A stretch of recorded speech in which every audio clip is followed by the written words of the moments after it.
believe that it meant to be bigger. There is more that is to come. I know you are to launch the Tanzanian yearbook. We changed that a bit because of last minute changes.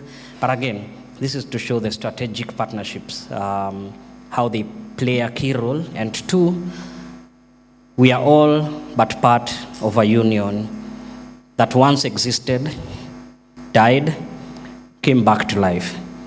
Apart from Jesus Christ, who came back to life in 3 days, the EAC came back to life after disappearing in 1977. In 1999, it now rode back to life. And when I used to teach this course to my students, I used to say that the more things change, the more the same they are. We were just in the EAC in February with my students. We had taken them to the EAC headquarters, and now they are mooting the East African shilling and the East Africa Central Bank. Professor Milej will tell you it used to be there up to 1977 before it disappeared. The East African shilling and the bank. Again, this is all coming back. Now the group has grown. DRC has just joined. Ethiopia and Djibouti have just submitted their application to join the community. It's what I keep telling IGAD, that they need to start rethinking their existence, or we call it EAC IGAD, because all members of IGAD are now becoming members of EAC, and all members, 4 members of EAC, 5 now, are members of IGAD. How do we balance that? That said, thank you so much for taking your time to come and join us in this launch. Feel welcome in Strathmore, and I hope that this is not the last time we see you here. We like visitors, and we welcome you, whether it's to give a guest lecture, if this is your area of expertise, whether it's to come and just speak to our students or colleagues. You're always welcome, and let this not be the last time we engage. And let's use this opportunity to network and learn from one another. That said, allow me to stop. They always say if you give a lawyer a microphone, who is a teacher as well, they can speak for long. I want to give the microphone back to Alvin, but karibuni once again. Thank you.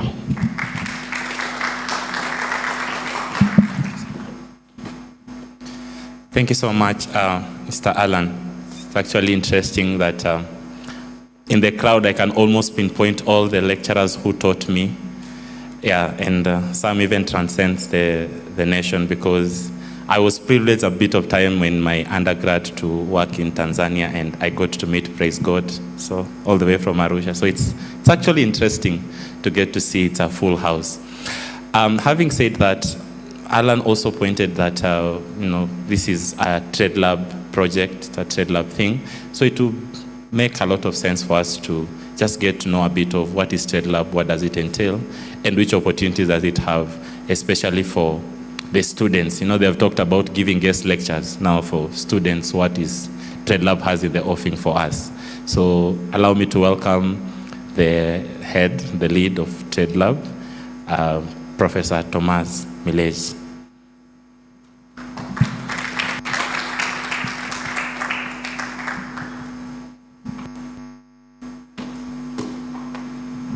Thank you very much, Alvin.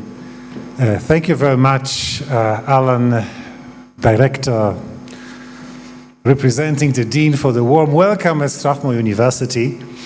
So my job is just to tell you something about Trade Lab, which provides a framework for the students to accomplish great things, such as the report we are launching today. So Trade Lab is a network of clinics which started at Georgetown University and the Graduate Institute in Geneva. It's a network, I think, 19, 20, 21, around that, clinics. There are 2 clinics in Africa. One is in Arusha at Trapka, and the other one is the clinic we are running as Kenyatta University together with Strathmore University. And I think this cooperation is very fruitful. It opens to us many opportunities, but it also shows that we can not only cooperate internationally, but we can also cooperate across Uhuru Highway. Yeah? Which is sometimes more difficult, than establishing partnerships with foreign universities. The main idea is to take students seriously and give them opportunities to showcase their skills, to do research, research which is practical, which is valuable, and which speaks to the up-to-date issues, such as accession of the DRC to the EAC. We did around 20 projects involving both students from Kenyatta University and Strathmore University. We are currently working on 2 projects in which we try to assist various actors who cannot always afford the top law firms to solve their problems. Like I see a representative of one of top law firm present here. So that we can also give not necessarily legal advice, but some research input to improve the advocacy work. So this is what we have been doing. We've been doing many projects for the Kenyan Ministry of Trade, from the International Institute of Sustainable Development, for the International Institute of Legislative Affairs, and today for the Center for Strategic Litigation in Tanzania. So that's the idea of Trade Lab. The students have been working under the supervision of staff members and external mentors who go an extra mile and do it on a pro bono basis, to assist the young people to showcase their skills and become more mature researchers than they are now. But I think, and this is something where we meet here with the Strathmore Law School, the idea that we take students seriously, that we believe in their capabilities. And ours is just to offer them a framework in which they can develop their skills. So that's Trade Lab. Now I would like to make some skillful transition to today's topic. I have just finished marking scripts in the unit that I teach, which is the law of the East African Community. I'm now expecting the KU students to applaud me, for that.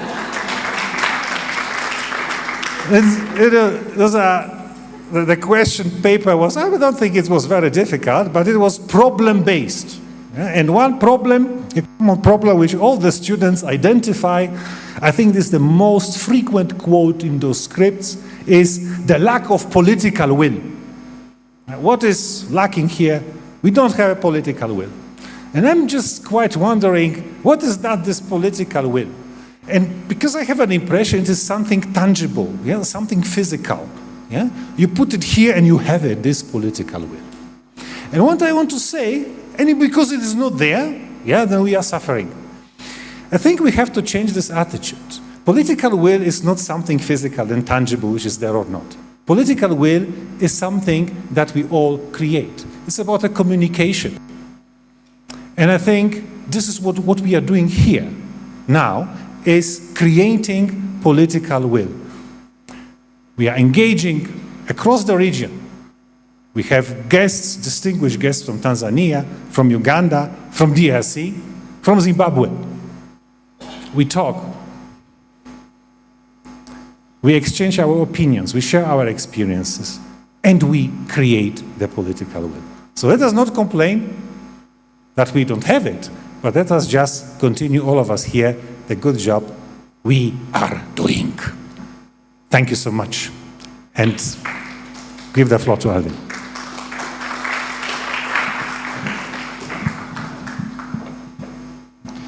Thank you so much, Prof. And that's actually a very important aspect when you talk about the political will and whether or not it exists. I mean, I don't want to remember the question that Prof said for us when he did EAC law, because we left the exam room not knowing what exactly was the answer. And we made a pact not to discuss it, but it was still centered around the same thing in terms of when you're talking about the regional integration, what happens? Who checks who?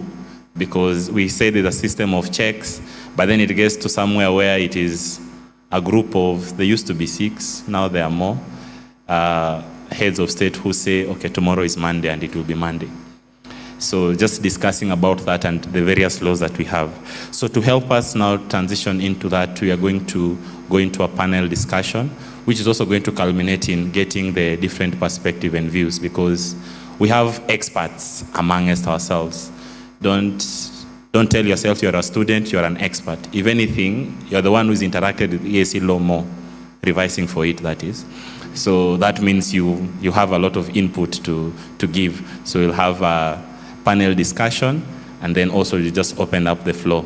So to help us have this come I'll start by inviting to the podium the moderator, that is Mr. Deuce. So Mr. Deuce, kindly come to the podium.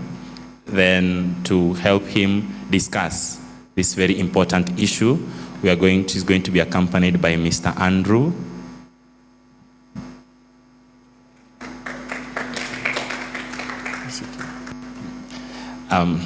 Madam Winnie. Yeah.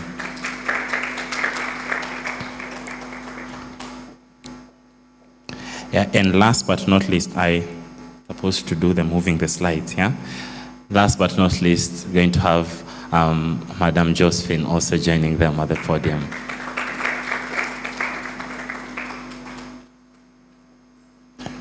So, yes, I don't want to spoil for Mr. Deuce. He's going to tell us the theme and also let the panelists introduce themselves. Mr. Deuce, the floor is yours. Thank you very much, Alvin. And I think I've been given a really simple task. I was avoiding making any speeches, so this is where I ended up. My job is really to help our panelists say something. And I think I've been very privileged because we've brought panelists who have very unique experiences of the integration of our region from the three original East African member states, Kenya, Uganda, and Tanzania. And even if I had a lot to say, as you can already tell, I caught a pretty bad flu recently that has taken all my voice away. So I'm glad I have no speaking to do here today. Than to invite them to first to introduce themselves in the first round. I'll invite them to introduce themselves so you know who you're speaking to, and for them to just share a bit of their experience of the integration process. Each one of them in their own right has experienced the East African community process of integration. And then after that, I will have two sets of questions. Each one of them will respond to one of those sets of questions. And then we will have a conversation with the rest of the plenary. But before us is really an important topic, a topic about a region that is supposedly ever growing. And when you look at the numbers, indeed, we've moved from, an average 35 people in 1999, 35 million people in 1999 to, in 2 years, we might as well become 200 million if the 9th member state joins this community. So we're not talking of the same thing that used to be in 1999. It's a growing market, we are told. We are told there's a lot of trade increasing within this region. But then it also means that the kind of problems we are dealing with are becoming increasingly complex. However, I would like to pose this to our panelists, that we are not here to simply discuss and whine about our problems, but we're also trying to imagine a different future for this region and what it would look like. So even a set of questions that we want to pose to them, not only look at dissecting the problem, because sometimes we end up then over-problematizing the matter. The point is we already have an 8-member state community that is unlikely to change anytime soon. So we have to figure out how to live with this and deal with this, but more importantly, how to prepare for this continued expansion of our region, so that the next time we have a 9th member state joining, what lessons will we have picked from the DRC process? I promise not to speak too much, so I'll stop there. I will invite, we'll start from the lady on my right, They will introduce themselves and tell us a bit of 1 or 2 lines about their experience with the East Africa integration process. Hello, habari za mchana. Hamjambo. Vijana hamjambo. My name's Josephine Sebastian Lemoyan. I'm coming from Tanzania, Arusha, which is very close to here. Arusha, which is the headquarters of East African Community.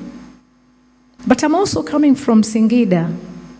It's a bit far from here. It is supposed to be the center of my country. Unfortunately, now Dodoma is the center. We are going to fight to make sure that it comes to Singida. I normally like to look at myself as a farmer. Mkulima, you know farmers? I'm a small farmer. We are peasants. I cultivate sunflower, but I also facilitate production of honey through beekeeping because I believe in climate change, mitigation and adaptation. I also cultivate onions, which are sometimes exported to South Sudan, maybe following the rules of East African Community trade facilities. Sometimes we smuggle them to South Sudan, and that is part of integration. Don't you think so? Because integration formally follows what is charted out in the treaty. Informally, we are integrating every day, especially the way we are doing right now. Are we not integrating? We are exchanging views, we are engaging, we are exchanging telephone numbers. Somehow, somewhere, somebody is going to visit me in either Singida, Dodoma, Arusha, Dar es Salaam, and we'll continue the integration. We are exchanging knowledge, we are exchanging experiences, and somebody spoke about the shilling, the East African shilling. This afternoon I was telling someone that actually I've used it, the East African shilling.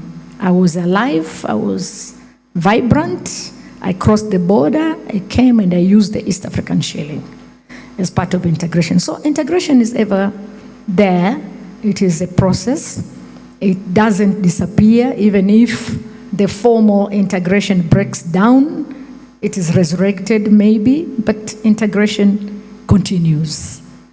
At one time, I was a member of East African Legislative Assembly. Don't ask me how I got there, but somehow I got there, and I was surprised. The way in which our panelists, actually, our writers and researchers were surprised about governance issues in East African Community. I was surprised because the treaty is so much about people-centeredness, is so much about governance, but in practice, I couldn't find it. We'll talk about it later. Let me give the mic to somebody else. Is there a question or should I pass the mic? Thank you. Hello, how are you? Please clap for her. You've probably heard the joke about how Swahili was born in Zanzibar and so on, and that whole journey, and how it's cremated in Uganda. So I might not be able to greet as elaborately as she did in Swahili, but I'll try and say hamujambo. My name is Andrew Karamaji. I am Ugandan. I'm not sure how much security is here, but I can say I'm from the Military Republic of Uganda. You law students will tell us how that works, but yes, if you know what's happening there, you know why I'm introducing myself that way. I'm based in Southern Africa, and I think of myself as an honorary Kenyan because I am often here. Happy to be here. Thank you.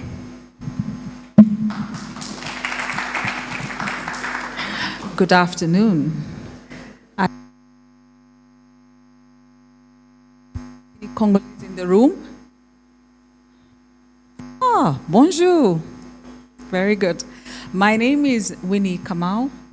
I pride myself as being Kenyan and also Congolese. I lived in the DRC in Kinshasa for 6 years. So the journey of DRC and even just living there is something that I'm very, very passionate about. So I'm really happy. I actually saw him and I thought I was going to go and just tell him bonjour, then he was going to wonder, okay. Unfortunately, I have begun to forget my French because Kenyans, we do not speak French at all. So it would be nice to just have a conversation in French a little bit later. Having lived in the DRC for 6 years, it was amazing just to be in that country because a lot of times you just hear things about places but you've never really been to them. And so being invited to just have a conversation around it for me is a great honor, and I look forward to the continued conversation.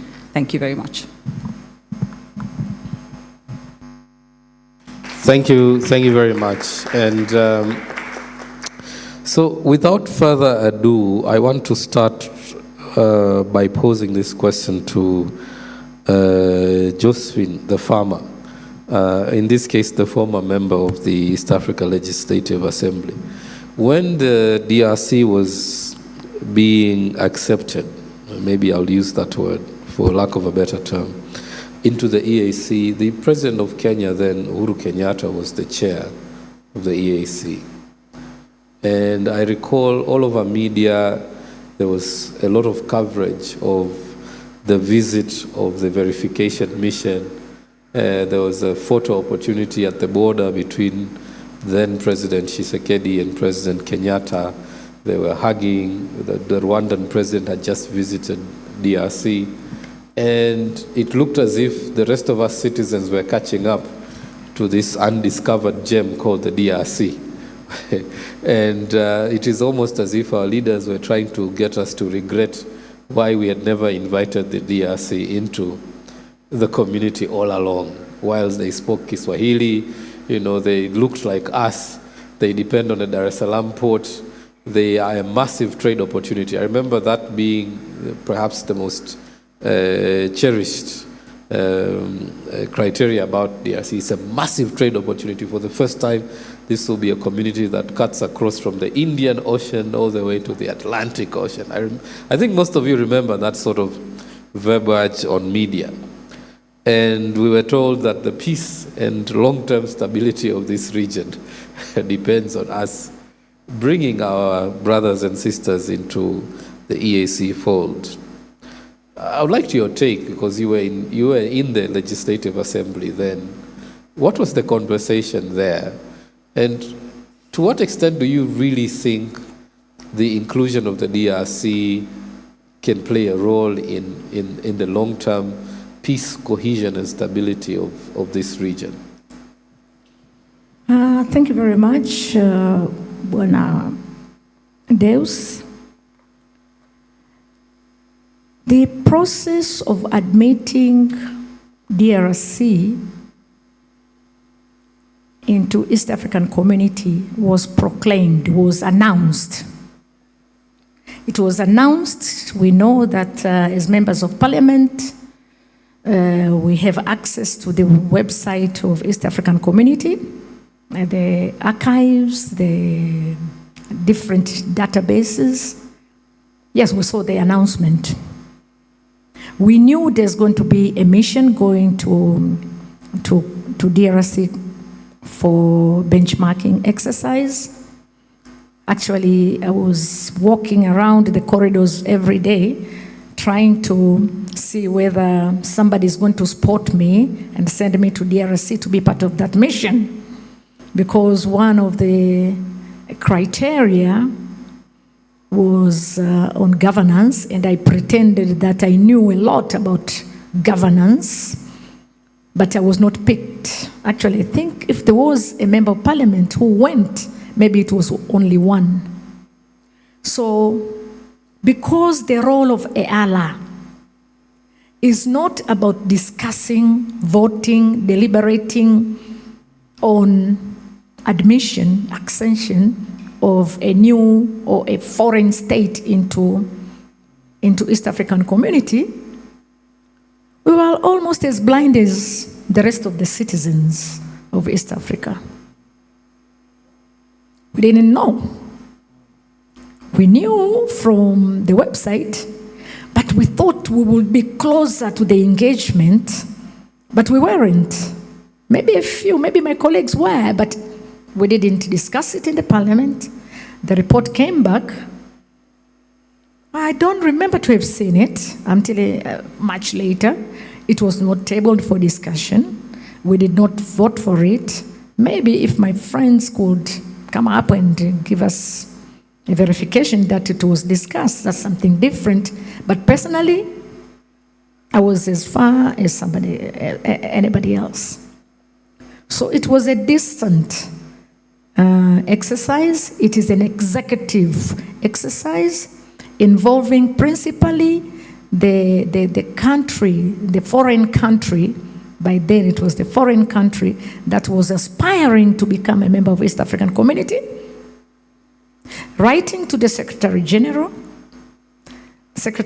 taking it to the council and the other processes of the council, putting together a team to go to the mission, and later on the verification mission coming up with a report advising the summit. And you know who are the summit? These are the owners of East African Community, the institution, the signatories, representing all of us, the presidents. And then the presidents will deliberate and make a decision. They will negotiate, they will do the politics of bringing DRC into East African Community. Is it a flaw? Yes, I think it is. Because if you have a treaty which says that this community is people-centered, with quite a number of clauses talking about governance, rule of law, human rights, participation, equality, inclusion, and it doesn't happen, it's a bit sad. Yeah? But later on, maybe I'll talk about what I think are the possibilities, the potentials of turning a challenge into an opportunity. Thank you very much. Thank you very much. Thank you for giving us that not so insider view of the admission process as a member of the Legislative Assembly. It is interesting to learn that this was a process that was opaque to you. We thought that was only for us commoners. Let me move on to Winnie. Having spent time in this country and having been involved really in peace-building processes, there was hope. And when President Kenyatta left office, I think he hoped that one of his main legacies would have been the Nairobi process that he had started around, the conflict in Eastern DRC. We've seen a lot of developments, some of them very surprising. Nairobi moved to Doha, then to DC, and we now seem to have a deal struck somewhere. But I would like to get your take as someone who's been involved in those processes. Where do you feel is the place of the EAC in bringing now long-term peace, stability, cohesion in the DRC, right? Thank you. Very, very interesting question. Just to piggyback on what she said, the East African Community Verification Mission did visit Kinshasa, and I used to work for the Forum of Parliaments of the ICGLR, which is the International Conference on the Great Lakes region, which is 12 member states, and it includes all the East African member states. So when the verification mission was sent to Kinshasa, we were informed that there was a mission coming. However, the engagement was with different aspects of the government. It was just, we were informed there's a verification mission coming, but it was with different ministries and different sectors within the DRC. I do know for a fact that they did go to the eastern part of Congo, because we're in Kinshasa first and then deployed into Goma, Lumumbashi, all those areas, because I did meet the mission. Having said that, as ICGLR, we were just hosting them, so we didn't know what the terms of reference were. However, there is hope. I mean, having lived in Kinshasa, Kinshasa is one of those places where you land and there's a buzz in the air. I mean, there's so much, he's smiling. He knows exactly what I'm talking. There's buzz. So right from the airport, there's a buzz in the air when you get to Kinshasa. And that is how the Congolese people actually are. When you speak to a Congolese person, we live for today, tomorrow shall sort itself out. So there is hope. There really, really, really, there is hope. So when I first went, of course, I was very shocked. And for me, the interesting thing was I took a job in a country I had never even visited before. And I packed 2 suitcases and I went. And my father asked me, "You're going where exactly?"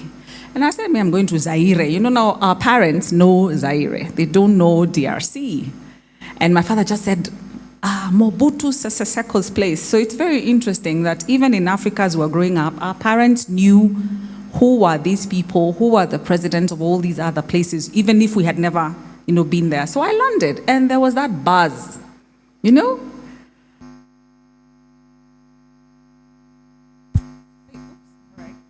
It's refusing. So the buzz continues. And so I think there is hope. There really is hope. There are a lot of opportunities in that country. While we were there were all these trade missions, people just coming to see what opportunities are available there. When the application to join the East African community came, some of the concerns were,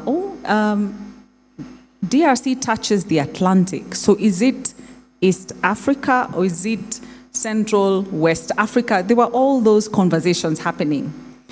Again, because members of the East African community are also members of the ICGLR. So I see these were some of the conversations. And really there is hope. I like what she said. One of the things that, one of the protocol that the ICGLR has is around communities living across borders. And those communities living across borders do not know that there is no integration. They do not know that. You cross and you come back. You live on this side of the border. You have your family on this other side of the border. Then, of course, there's the question of, is that French Africa or English Africa? There were some of those issues that were still coming up. But then you realize a bigger part of the DRC speaks Kiswahili because of bordering all the East African countries. So I think there are very many things that go into some of these processes. Like we say, we may not be privy to them. And I think ultimately, the summit is the one that decides. So we have the report, which has indicated all the gaps and everything. But ultimately, like he said, the picture with President Uhuru and President Tshisekedi, I mean, that was like it's a done deal. I mean, this is done. It's a done deal. President Uhuru visited Kinshasa, and during his hosting, it's very strategic. Bilia Bell sang Nairobi. So this thing was done. I mean, by the time the verification is happening, with documents and everything, we're already in Kinshasa and we have danced to Nairobi with Bilia Bell. So the integration, I think, in terms of countries, is a lot of maybe paperwork and stuff. But when it comes to the communities, especially the ones who live along the borders, they do not know that I cannot do business with you because in the evening I'm going to come and have a meal with you. So those are some of the experiences like on the ground because we met some of these verification mission people. Thank you. Thank you for a very practical approach to the integration. Andrew, some people think you're a prominent lawyer. I don't know how true that is. But I remember when we received the very first draft from the team that worked on this report, some of us were busy looking for those legal loopholes. Maybe we can take this to the EACJ. maybe there's a way we can challenge this. And I might have made that comment to the team in the first meeting. So it's as if there's no law here. So we were forced to go back and read the treaty a few times, only to conclude that it was all properly legal. Right?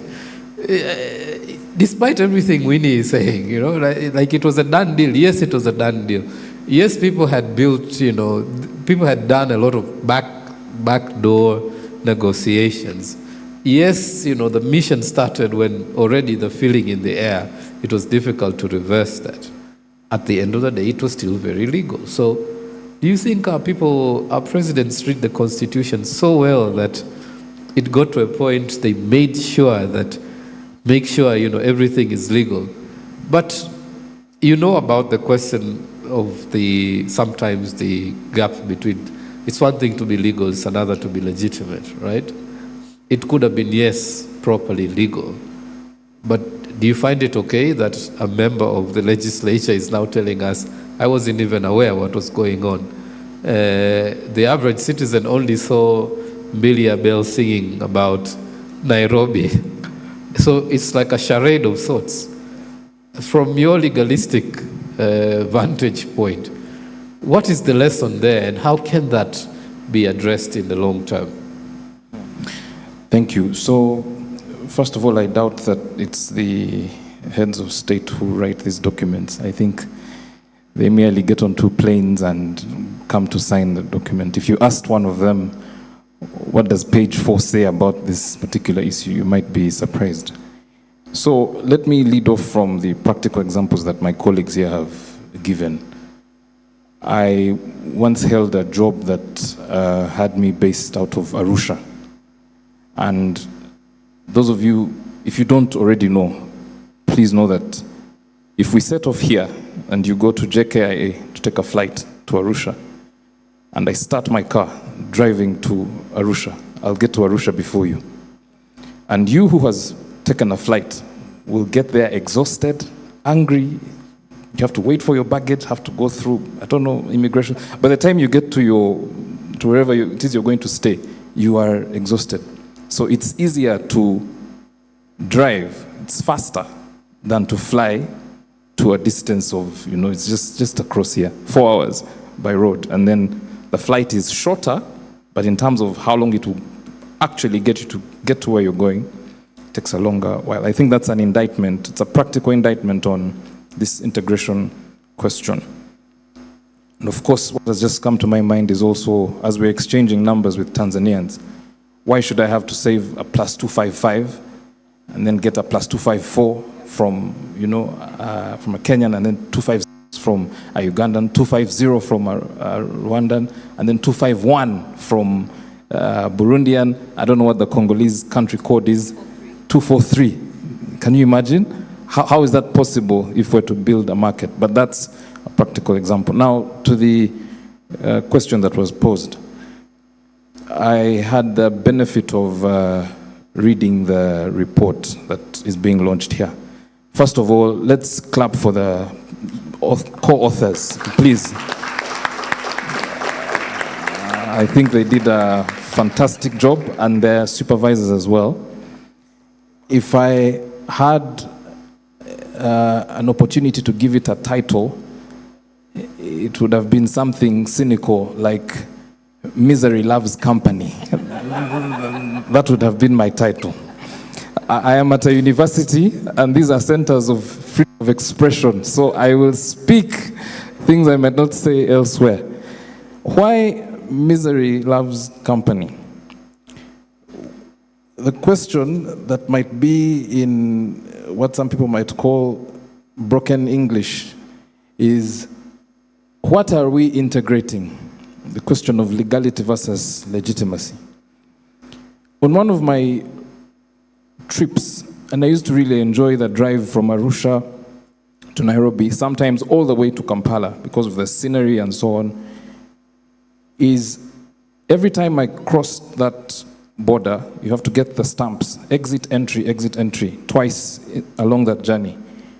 And then I met cross-border traders who told me, why do you have to go through all that? We come with our produce, we smile or wave at the immigration officers, walk through. If you've been to Namanga border, there's a corridor where you can actually walk through. They go sell their stuff and walk back. What I'm trying to demonstrate here is a variance between elite integration, if you could permit me the presumptuous calling myself an elite person, versus the everyday citizen who is integrating, doesn't need these dozens of stamps every time they have to cross, but they're actually doing more integration than one lawyer who is crossing every so often to do some paperwork. So what are we integrating? You will find amongst my age maybe and those younger, since I'm at a university, I'll say it, when a boy and a girl, or now boy, girl are getting into a romantic relationship, usually there's one person who asks, what are we? Yeah, the crowd agrees with me. Are we boyfriend, girlfriend? Is this friends with benefits? Is this headed to a marriage? Where are we headed? So transpose that same question to these countries. What are we? We hear about applications by countries into this community. Which country's application has been denied and why? If, as the report says, many of these countries don't actually meet the standards required by Article 3 and so on. It's quite telling that, as I conclude on that question, that maybe with the exception of one or two, but the entire membership of the community right now has their opposition leader locked up. Dr. Kiza Besigye. Let's go to my sister's country here. Here it's a bit risky, but people. Yes, Tundu Lissu, you know. You know what's happening. So how dare these 3 or 4, 5 members purport to have the right to admit the Democratic Republic of the Congo? Really, misery loves company. Again, back to my suggested title. So the question of legitimacy versus legality. And finally, for this portion of the discussion, institutions versus strong men. We have a summit that comprises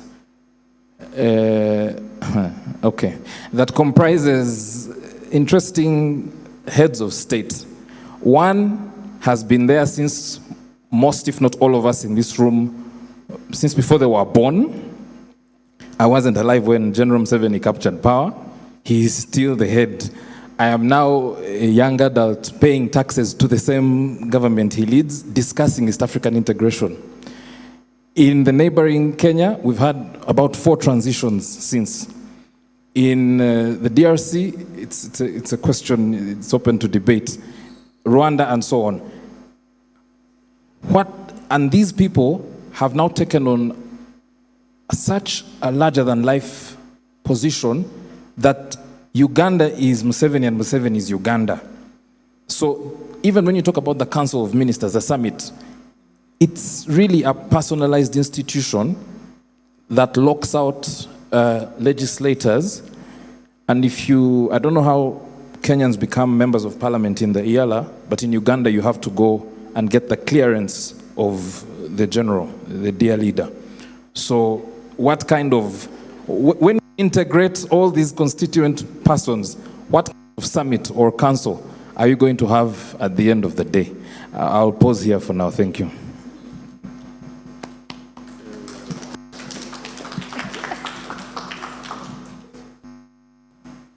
Very interesting question. So, from your reading, what are we?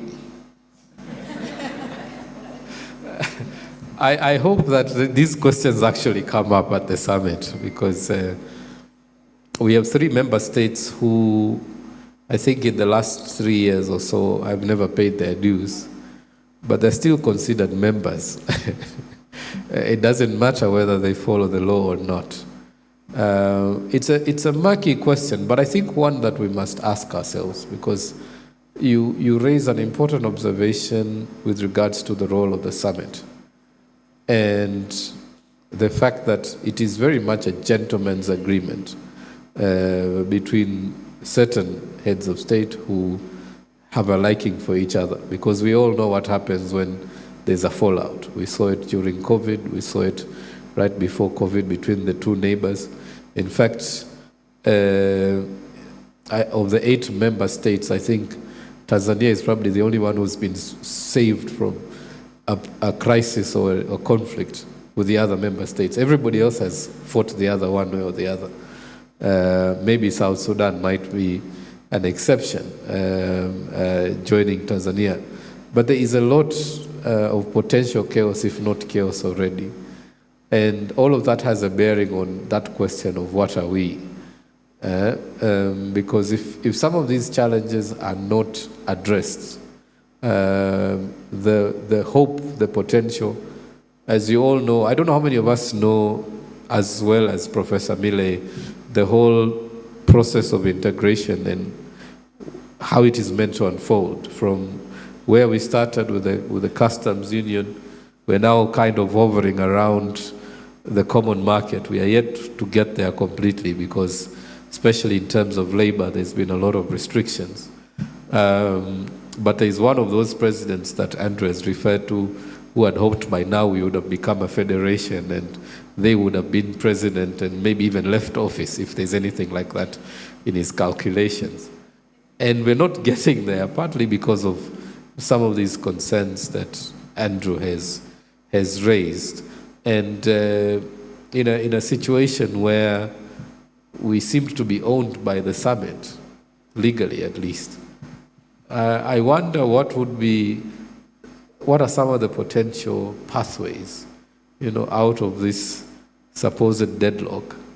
Because it seems to me that unless we begin to reform the manner with which, the summit, which per Andrew's submission does not even have the legitimacy to decide whether or not somebody qualifies to be in that promiscuous relationship. So how do we begin to shift the conversation? Because it is quite obvious now that if Angola decides tomorrow they want to be part of the EAC, there's nothing any of us here can do anything about, right? Is there an opportunity to begin to reverse that conversation? And I want to bring that back to Winnie, because she said there is hope. So maybe she can share some of that hope. What is the place of us citizens in that whole process? I think some of these decisions, for example, when you talked about, when you're looking at integration, you're looking at people-centered human rights and all that. I think when heads of state meet, I always try and imagine, I wish I could be a fly in the wall when they're having a cup of tea. I would really, really love to hear what those conversations would be like. Because you can imagine you're sitting at the East African Community Secretariat. So the same thing like ICJLR would have a heads of state summit, same thing. So there's an issue that is being discussed. It's been discussed at the parliament level, and now you're taking it to the heads of state, and you present it to the heads of state so that you get some resolution of some kind. And there is some assent, yeah, we've agreed. But when it comes to like signing off now to say this is what we're going to do as countries, then there's a little bit of pushback. I've actually been in those conversations. And when we talk about integration, and we're talking about countries that even the ones who are already in the East African community themselves, there were some issues between us, Like with ICJLR, what would happen is you want to have the meeting in one of the 12 countries. So Burundi will say we want to host. If we send out an invitation, Rwanda says we're not coming. And then Burundi will say, oh, you do not bring meetings to our place. So you have all these things that you discuss at all these levels, but the people never actually sort of have a say in them. So I think the hope is we the people. I mean, for lack of another word to use, it's we the people. 4 of us are sitting here. We're the people, part of this community. And we're also beginning, actually we're having this conversation, we're beginning to see our young people start to appreciate that there are not that significant differences between us. So that's where I'm looking at where the hope is. And that's where the hope is. I mean, the young people in this room, you make up the bigger percentage of our populations. We're very, we guys are now, like out. My son tells me, Mom, you're old. And, like last year, we also, what happened in this country when young people stood up and said, we are going to the streets. And of course, as parents, we're completely in shock. Me, I was in shock. I was like, okay, what do you mean? Yeah, we're going to the streets. I'm like, what do you mean you're going to the streets? He says, everybody is in the streets. And what was happening, even my son works in a financial institution, even there, the managers knew at some point, there was people were getting a bit unsettled, like they need to get out. And they come home and they had a full meal. You do ugali, nshima, they had a full meal, bananas, they had, what are they called? Those energy bars, and then they put on bandanas and they had masks. And these young men left the house and I'm thinking, okay, so where have they gone? And I'm sitting there thinking, okay, will my child come? Will they come? And they're taking these pictures showing, yeah, we're on the street and we're okay and we are safe. When they got back to the house, it was really funny. They were at peace with what they had done. There was joy. The only thing they asked me when they got in is, please, can we wash our eyes because of tear gas? You see, they were like, everybody is out. Why are we being left? That's why I'm saying there is hope. Because the young people are the ones who still have, I think they still have that energy that we've sort of, we've been told to sit back. So that's where I keep saying there is hope, because a very large percentage of our population now is young people. And like he said, I congratulate these young people for being able to sit down and put a report like this. Is fantastic, because it means that you're now bringing it onto the table to your peers. You see, young people who probably never knew anything about the East African community, but you have brought it to their attention. So for me, that's where the hope is coming from. The young people, these are our hope. Thank you. Thank you very much. It's a very powerful submission. I suppose it means next time there's admission, there's going to be a Twitter space to discuss the incoming member state and all the things we like about them and what we don't like. And if they don't comply, we might take it out on the streets. So I hope I'll get some training on wearing the bandanas and the like. But yeah, there is hope, I agree, among the young people. Just when you were in the inside, what hope do you see of us turning the tables and improving our fortunes? Thank you very much. I'm going to add my voice to what Dawini has just said. I wrote it down. I wanted to give a vote of appreciation to Daniel Murakaru. Is that okay? Nelly's Koyo, Maureen, and Leticia. Not forgetting your mentors and supervisors, Naomi and Professor Thomas, all the supporters, the center,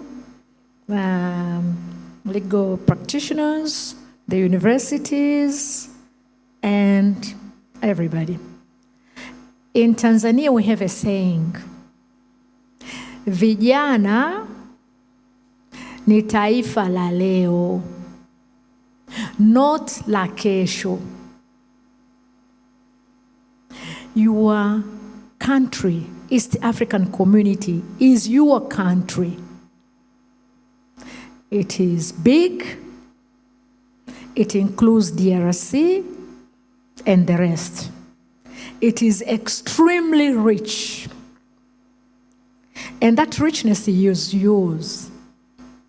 We, the parents, the teachers, the elders, if we don't play our role, hold us to account, or maybe God will hold us to account.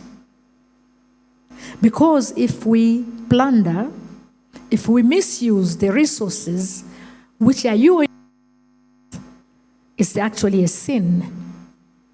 Kabisa. So I think I want to join my voice and say, I have hope because we have started this initiative, and I would love to see the ripple effect. If we are going to have a phase 2 in the rest of East African community countries, I'll be very happy.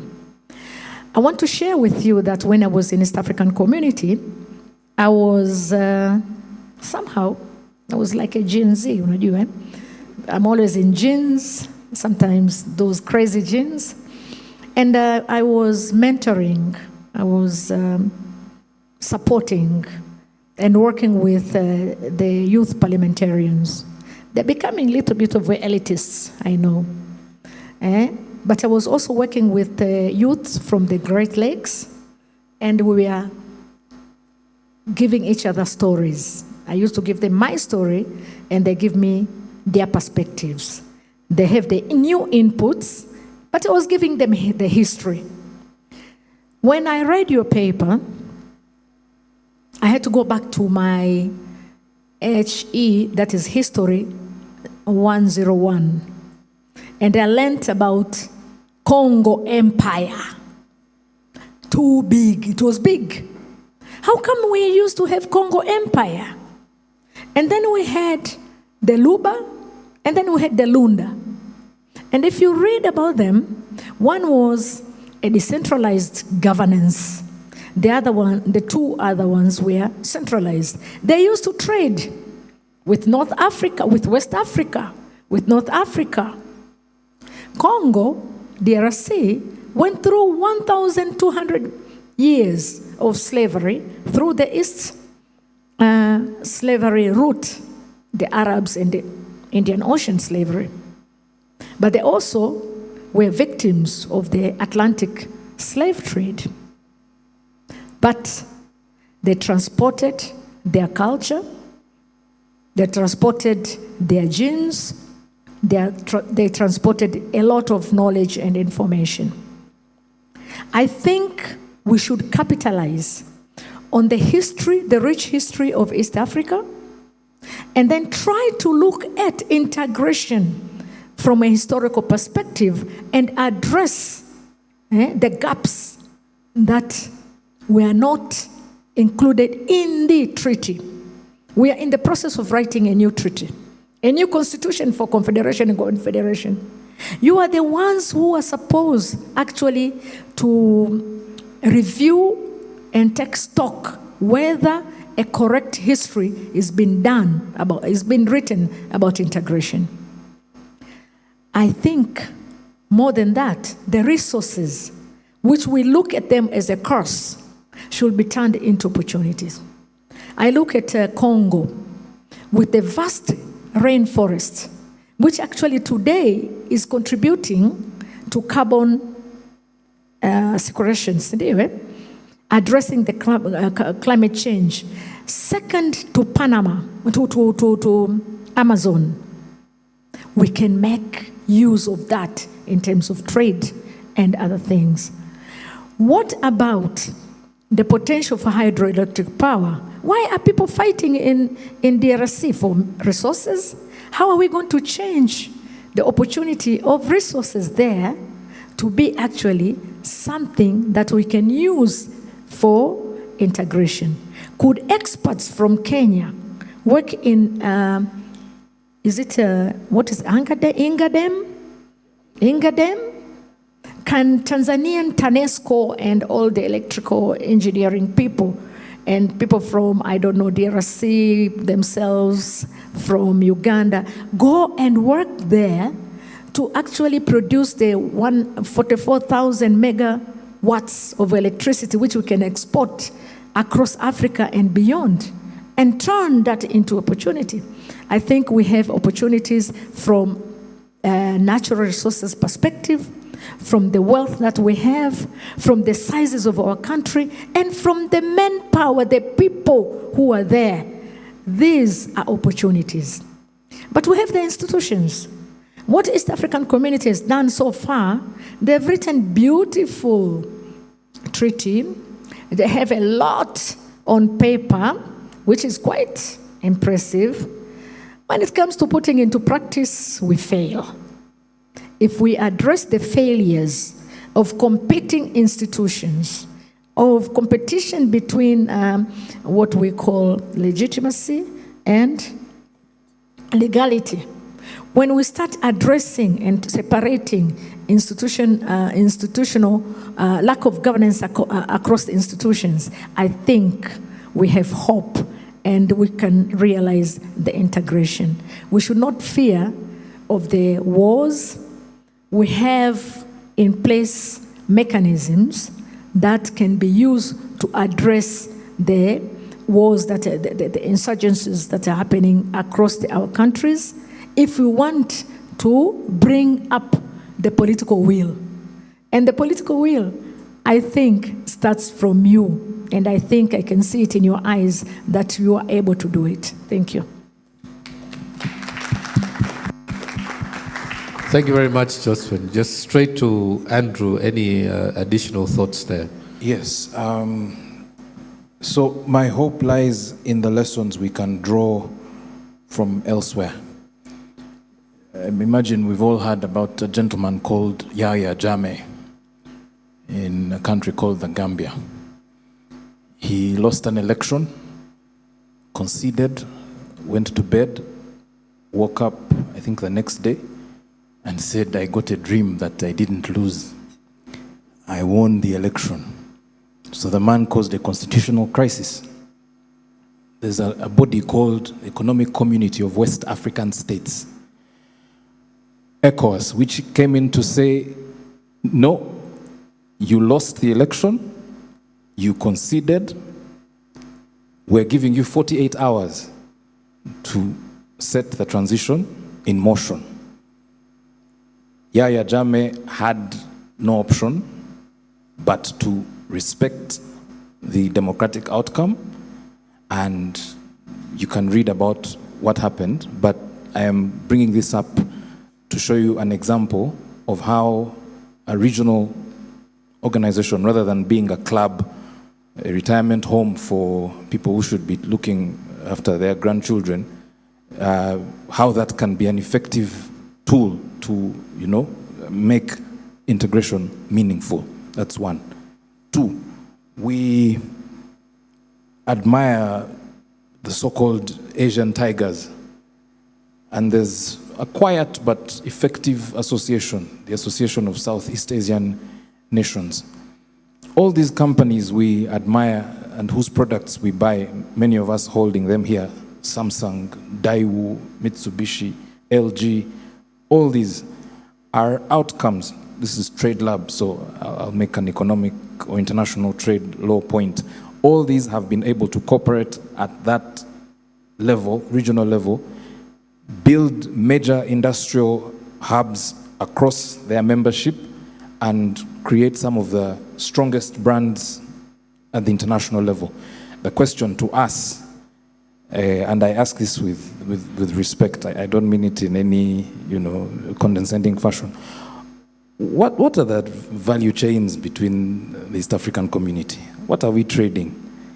You read headlines of chickens being banned from crossing a border, eggs, milk, rice. Really, with all these brains here, young people are developing software applications and what's the patent regime that we have to enhance innovations rather than have all these brilliant ideas being taken elsewhere? I know that there are questions about the EU project, but there's something to learn from there. And the report mentions the Copenhagen criteria for the EU, which is 3 things. To belong to the EU, you have to qualify on 3 things, at least on paper. 1, a functional market economy. 2, stable democratic institutions. And 3, ability to implement EU law. We have a common market protocol within this region, which some countries treat as a list of suggestions, as opposed, but you've signed, but for you it's some things you opt out of, some you implement, some you ignore. For me, that's where the hope lies, learning from other blocks and doing what they've done. The second last one that I have is around it sounds obvious, but we say it a lot in these discussions, but we don't actually work towards it. The question of language. There's nothing as powerful as Swahili in terms of integrating. And in that respect, we Ugandans are, the worst offenders. So that for me, and that also extends to who is in charge of our curriculum? Who's in charge of developing what students are learning right from the elementary to the tertiary level? It's embarrassing that so-called technical experts, go to any ministry of education in this region, you'll find someone called a technical expert who transplants some syllabus from wherever and brings it here. Then we are cramming the prairies, we are cramming the Great St. Lawrence Seaway in Canada, we are cramming all these things that do not quite relate to the integration project that we are seized with here.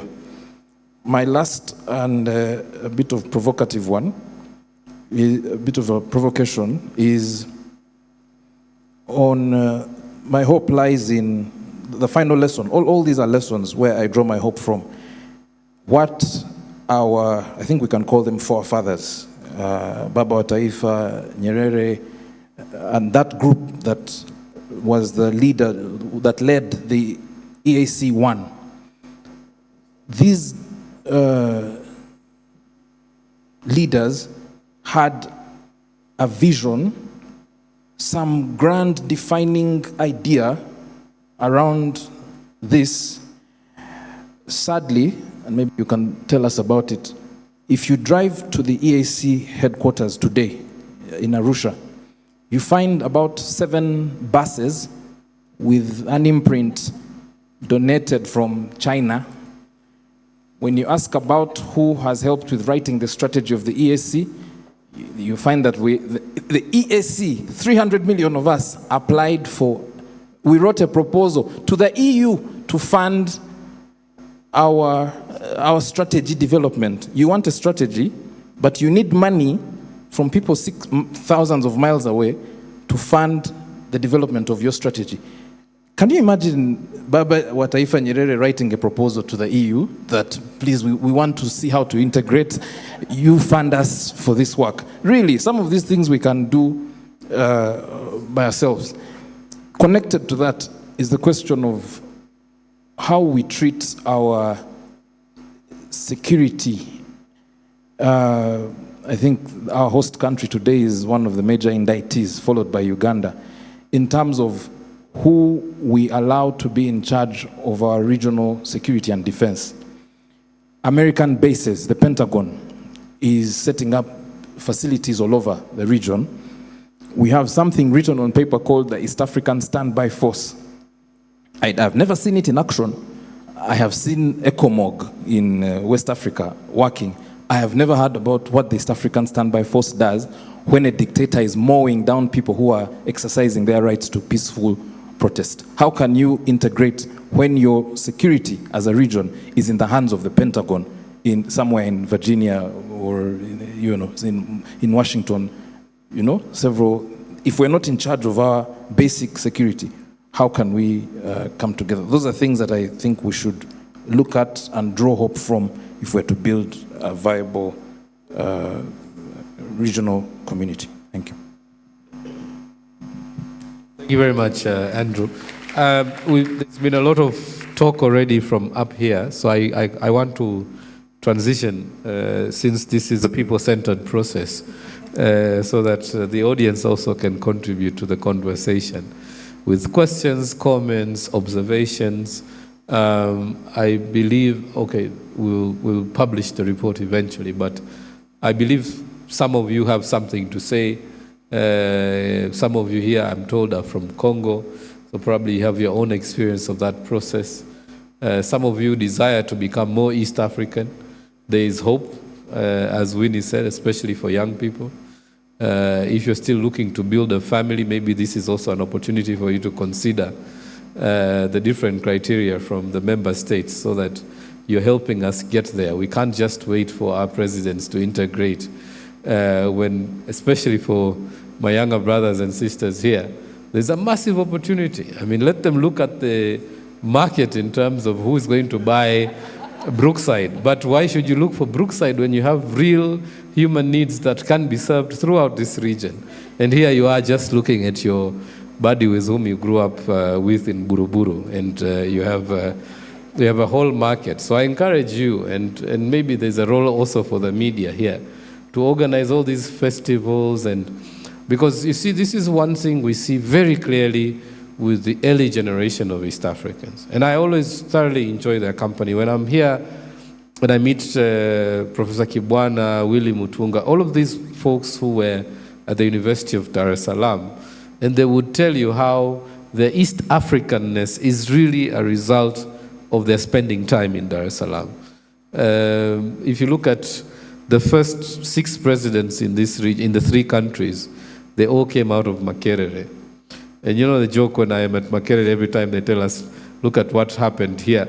You know, we gave you Mwalimu, and what did you give us from the University of Dar? So let's hear from the floor so that it's actually a conversation.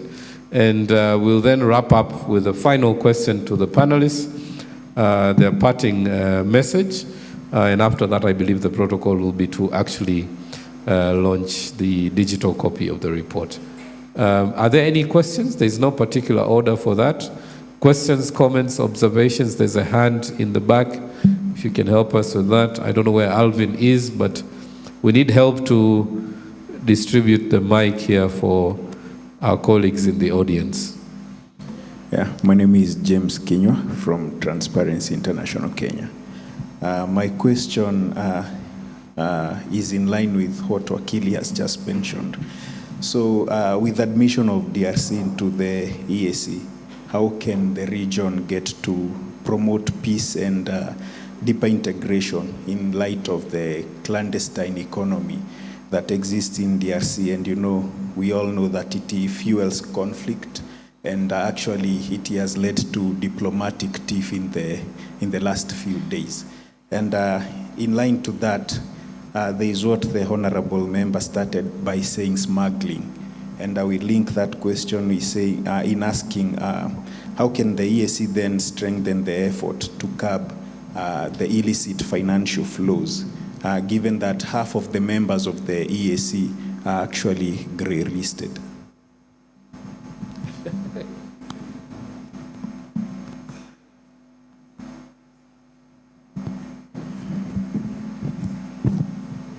Andrew, good afternoon. You spoke of the Copenhagen criteria. Oh, I did not introduce myself. Myself is name, sorry.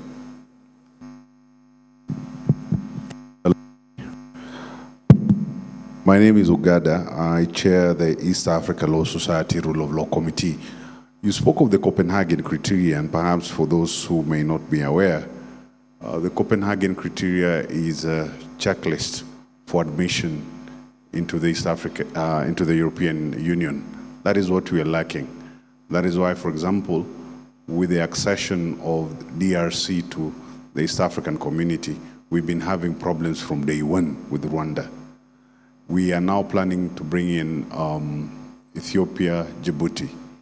If we don't have institutionalized criteria for admission of new members, that a group of boys, and now they're one sister, sit in some closed rooms and decide to bring in member states without the participation and inclusion of the people, because membership into the EAC confederation, as we expect it to achieve, has to have political, economic, social dimensions. we will go nowhere. So my comment is we need to institutionalize criteria for admission of members along those Copenhagen lines. They are the safest bet to eradicate arbitrariness. Thank you.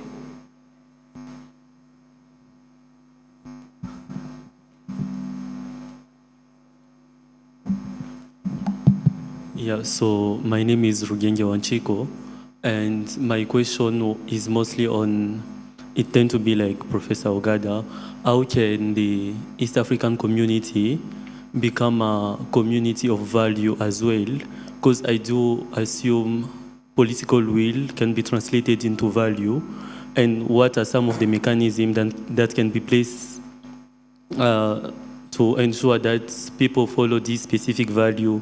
Because some of them, I think, they even appear in the treaty establishing the East African community, like human rights, democracy, rule of law, all those things. And the second question will be directed to Miss Jocelyn or Madam Jocelyn, I don't know. So I wanted to know, in the beginning you talked about formal and informal integration, and you give an example of an informal integration. So I will need some clarification on, does informal mean illegal? Because I did not get it right, so I wanted to know, because I do assume also informal can be equate to illegal, but I don't know. I wanted to know just to clarify that. Yeah, thank you.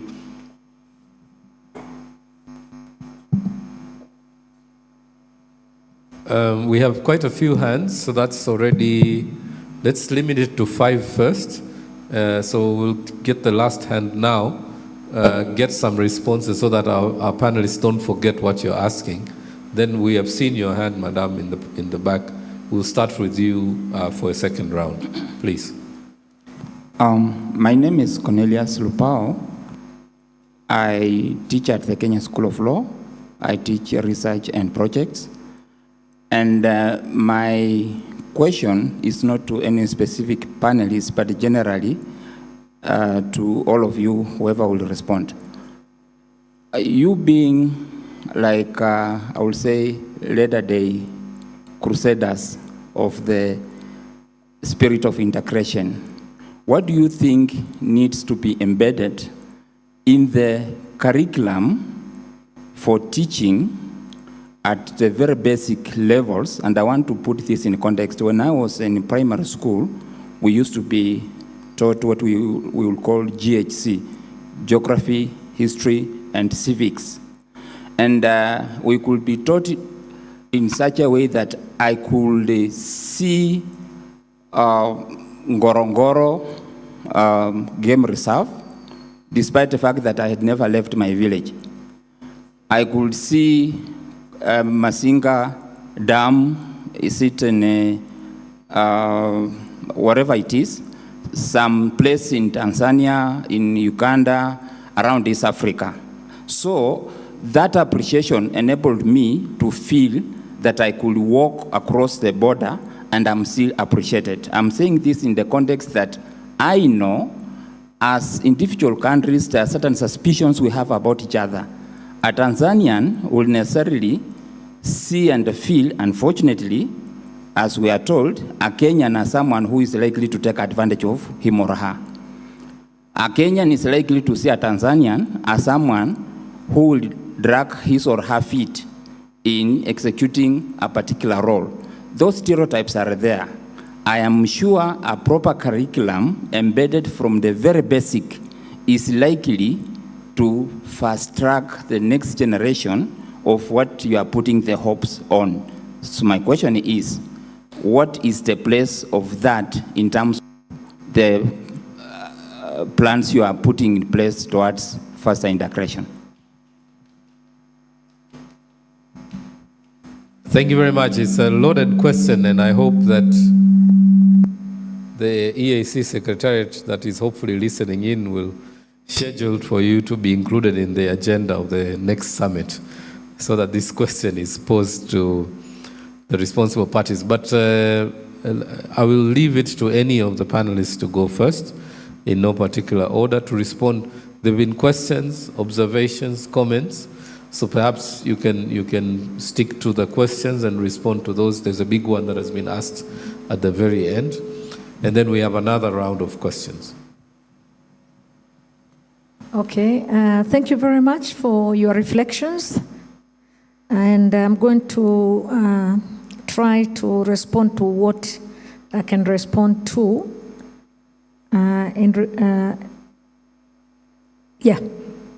I will start with the question from, is it Jose? This is from Wachigo, eh? Wachigo, about formal informal and whether the informal is legal. I'm a sociologist by my background is in sociology, and therefore the legal terms and legalistic issues are not really my competence. However, not everything that is informal is illegal. In the interpretation of law, sometimes the informal may be looked as a vacuum.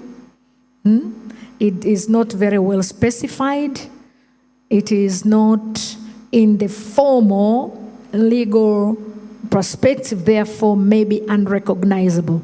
But from accountability and governance perspective, you have informal processes that influence the quality of governance. You may have the people from the border of Tanzania and Congo, for example. Unfortunately, we have the lake there. So it is very easy to see who is actually crossing the border. But in Namanga here, my aunt lives on the other side of Namanga. She is a Maasai. I'm part a Maasai, and she is my aunt. She travels to Tanzania without really looking at the line that is termed as a border. If she's caught by an immigration officer, she has trespassed, she's a culprit, maybe she'll take taken to court for trespassing, for going out of her country illegally. But there are so many other processes that happen, and they are recognized even by East African community. Yeah? When you have the cross-border trade between the women of Namanga and the women of Kenya, they are given permits which are not really strictly formalized to facilitate trade between themselves. And according to Trademark East Africa, informal marketing between the women in the border areas is actually generating up to 40% of the revenues of East Africa trade flows. So not all the time the informal, the unwritten processes are necessarily illegal. And actually something that is actually nourished, that is treasured from informal processes, can turn to become a very strong foundation or a pillar for integration. So maybe your lecturer, your supervisor will explain more to you about the formal and informal, the legality and illegality, but I think I will stop there. I wanted to make a contribution about the financial illicit flows, not necessarily of gold. I don't have the data or even the money, but I will say that the issue of transfer of funds, transfer of resources illegally between the countries, the partner states, indicates that we are not serious with our resources. We actually may be too greedy. We don't really feel, we don't have the heart and feel that these resources belong to us. There are so many mechanisms, opportunities of curbing illicit flow of resources within our borders and across to international destinations. But I think there is a serious lack of political will to do it. Regarding the issue of, for us, the Crusaders, what should be embedded in the curriculum? I'll go back to what we've been discussing when we were coming here. In the past, we used to have one university, the University of East Africa. If you go to Dar es Salaam, you graduate from University of Dar es Salaam, you are graduating from University of East Africa, Dar es Salaam branch. And you feel that your degree has the same value as the degree that you are going to get if you come to Kenyatta University in Nairobi. And Tanzanian students used to come to Kenya, Kenyan students come to Dar es Salaam students go to Makerere, and many other universities. We somehow demolished it. That system was demolished. And it has a cost to us. We have actually dismantled one of the pillars which would have created a common value, a common understanding, the brotherhood and sisterhood that should help us to become one East Africa. And I think we should think of rebuilding East African university system. We have an institution in East Africa, the Inter-University Council. We have the Inter-University Council.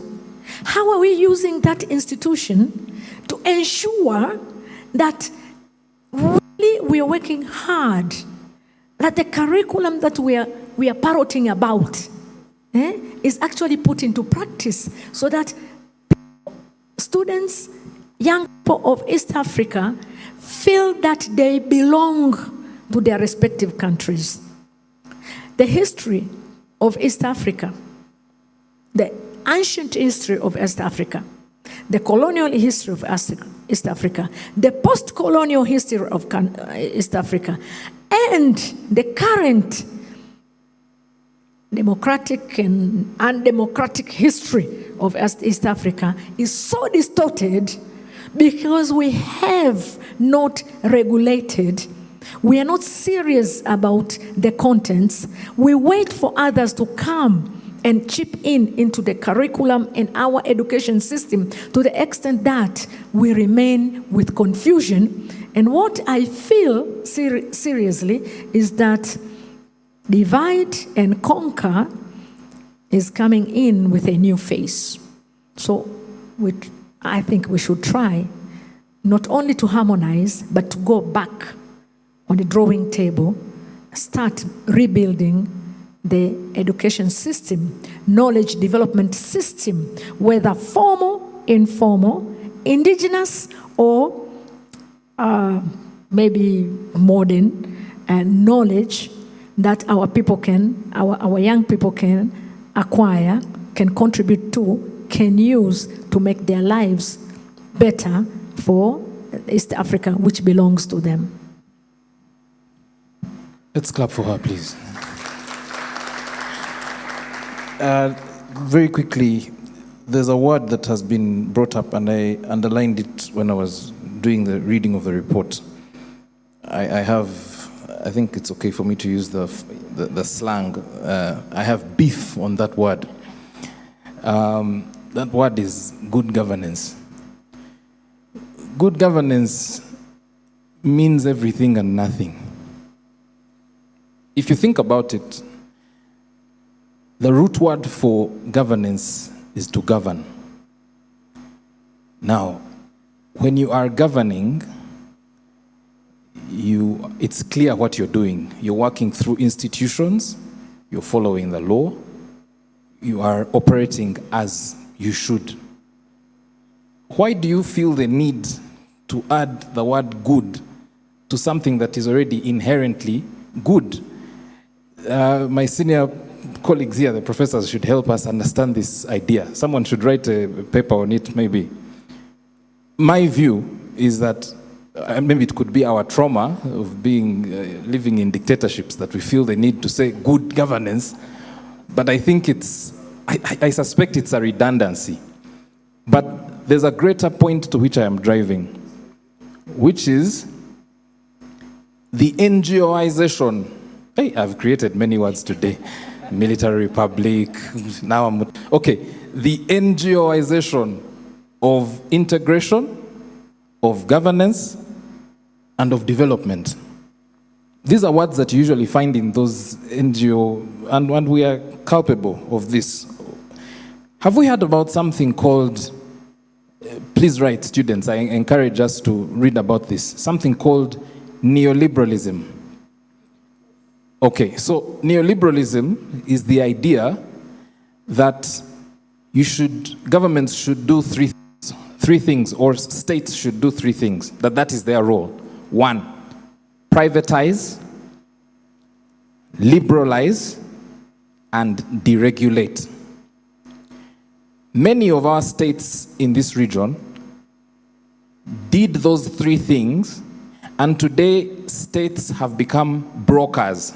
They are agents of foreign capital. Please follow the point I'm making here. If you are reduced, and I know that the Copenhagen criteria features a functional market economy. For me, it's an exception. It's something I respectfully disagree with. I don't think that a young regional integration like what we're trying to build in this region should be left to the market forces of demand and supply. There should be a careful degree of state intervention and direction that ensures that the vision is not determined by we in the NGOs who come up with these words like good governance, which mean everything and nothing, who reduce this to a project. I will whisper to Professor Millet here and ask him whether this project can go on post the funding that they've received. Will this project live beyond the available funding? Let's be honest, it's a challenge we face in this kind of work. You implement something for 8 months because that's what's available, and then after the project, you close. Has integration stopped? So the good governance question for me should be something that we open up and encourage states to take part more in, and not rely on what others have to say or what definitions exist, but let it be something that is felt and organic, like the market women that she was talking about, who relate, in real terms. I think there's a level of integration happening on TikTok, Instagram, Twitter, and so on. I don't know if that's organic, but we might have to look there and see what real integration there is insofar as good governance is concerned. So very briefly, my colleagues, I think, have covered most of the points. One of the things that did come through is the issue of education. I mean, education is it's like the key thing that sort of holds us together. And language also came into play because French, Kiswahili, English. So if we came up with a way that education is given to us in a simple way. Like he said earlier, he spoke about when we were growing up, we used to know. You knew who the Minister for Foreign Affairs in Tanzania was, and it could come up in an exam, and we would know that. I was telling my colleagues earlier that my very first trip out of Kenya, I went to Arusha. I was completely excited for, 4 hours in an ESAMI bus. ESAMI was the Eastern and Southern African Management Institute. It still exists. But at the time, it was this institution where if you were working, wherever it is that you were working, you got a sponsorship to go to ESAMI. And it was really something. So even when you're in Kenya, there's ESAMI. They have these programs for 3 to 4 weeks, depending on whatever field that you're in. So I think education can be one of the ways that we can integrate. And I think also language, because language really can be a barrier. Really, really, really can be a barrier. If you visit Kinshasa or Brazzaville or wherever it is, and they're speaking French, you really cannot communicate. It becomes very difficult to communicate. And basic communication, I think, also then helps us to have that integration, because you have started a conversation around something. So there's somebody who was describing how they went to a country where they didn't know how to, the language was an issue, and they wanted eggs. So he's thinking, what are eggs called in this language? And so he sees a picture of a chicken and points at the chicken and says, baby of the chicken is what I'm looking for. Because language is fundamental, but he was not able to communicate that. A very, very simple, he was not able to communicate that. So I think language and then education integrated into that would also help us to do that. Thank you. Maybe on a light note, still on the question of language, you guys had the joke about someone who went to a hotel, I think it was in Tanzania, and so there was a rat in the room. So a person called reception and said, I don't know how the joke goes, but the person was forced to say, "Have you watched Tom and Jerry?" The person said, "Yes." Say, "Jerry is here. Come and get them out of my hotel room." This was on a light note. Well, I think it cannot be Tanzania, because then they would have said Jerry in Kiswahili. So let's move back to the floor. There was a hand before we had stopped. I don't know whether we start there at the back, and then there's another hand here. There's another hand there. I'm very happy to see. Oh, sorry. So Daniel will come after. We'll come second, and then we'll move there third. But yeah, it's good to also see hands from female participants in the audience, because we are all about gender balance.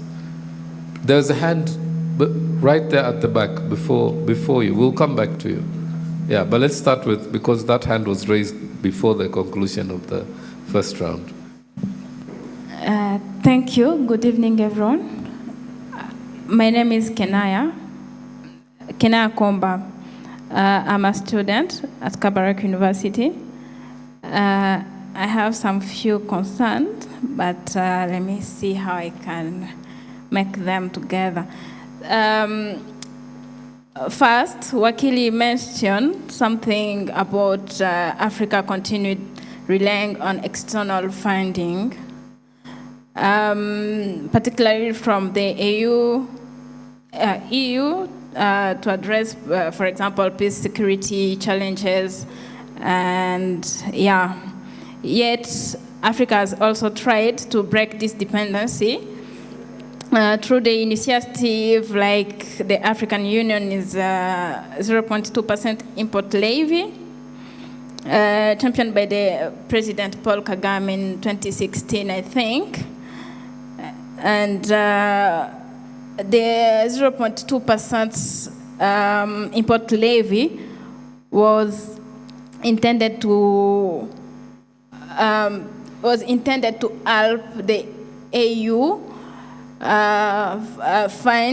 fundraising the peace securities challenges in Africa. Okay, from the idea of African solution to African problems. And it is a really very, very good thing on paper. I've read it multiple times and I was like, oh my God, this man, he really tried. But, but still, the same person who came with the initiative, on the other hand, is also accused to be the one starting those same national insecurities in Africa, or let's say DRC. Yeah, so my question was like, how is that now helping if the problem was to stop fundraising from looking for funds from external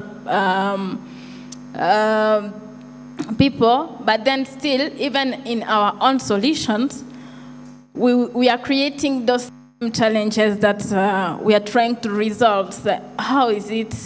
And yeah, that was one. Then second, it's about, the second concern was about the borders. Yeah, I think that was Miss Josephine who talked about borders and how your sister and all those things, you live far apart. I'm from Goma, DRC, and my home is so close to the border to Rwanda. Like almost 60% of my classmates were coming from Gisenyi every day. So you can go to study. You can study in Goma while living in Rwanda, and your parents can I was so used to go in Rwanda and come, and it's actually when you are in your high school uniform, they don't even ask for IDs because they know you are students. So you can just come and go back the way you want. It was easier to access both parts, and still we are not able to legally, let me use the bracket, legally communicate or even, sorry, the English word for that is, I can say it's difficult even to work together as nations. And this is a problem that I have realized. It's not even about DRC and Rwanda, because even if we look at the ESA summit or even the SADC summit that was going on lately about the problem in DRC, they are not even able to just bring both presidents together, and Qatar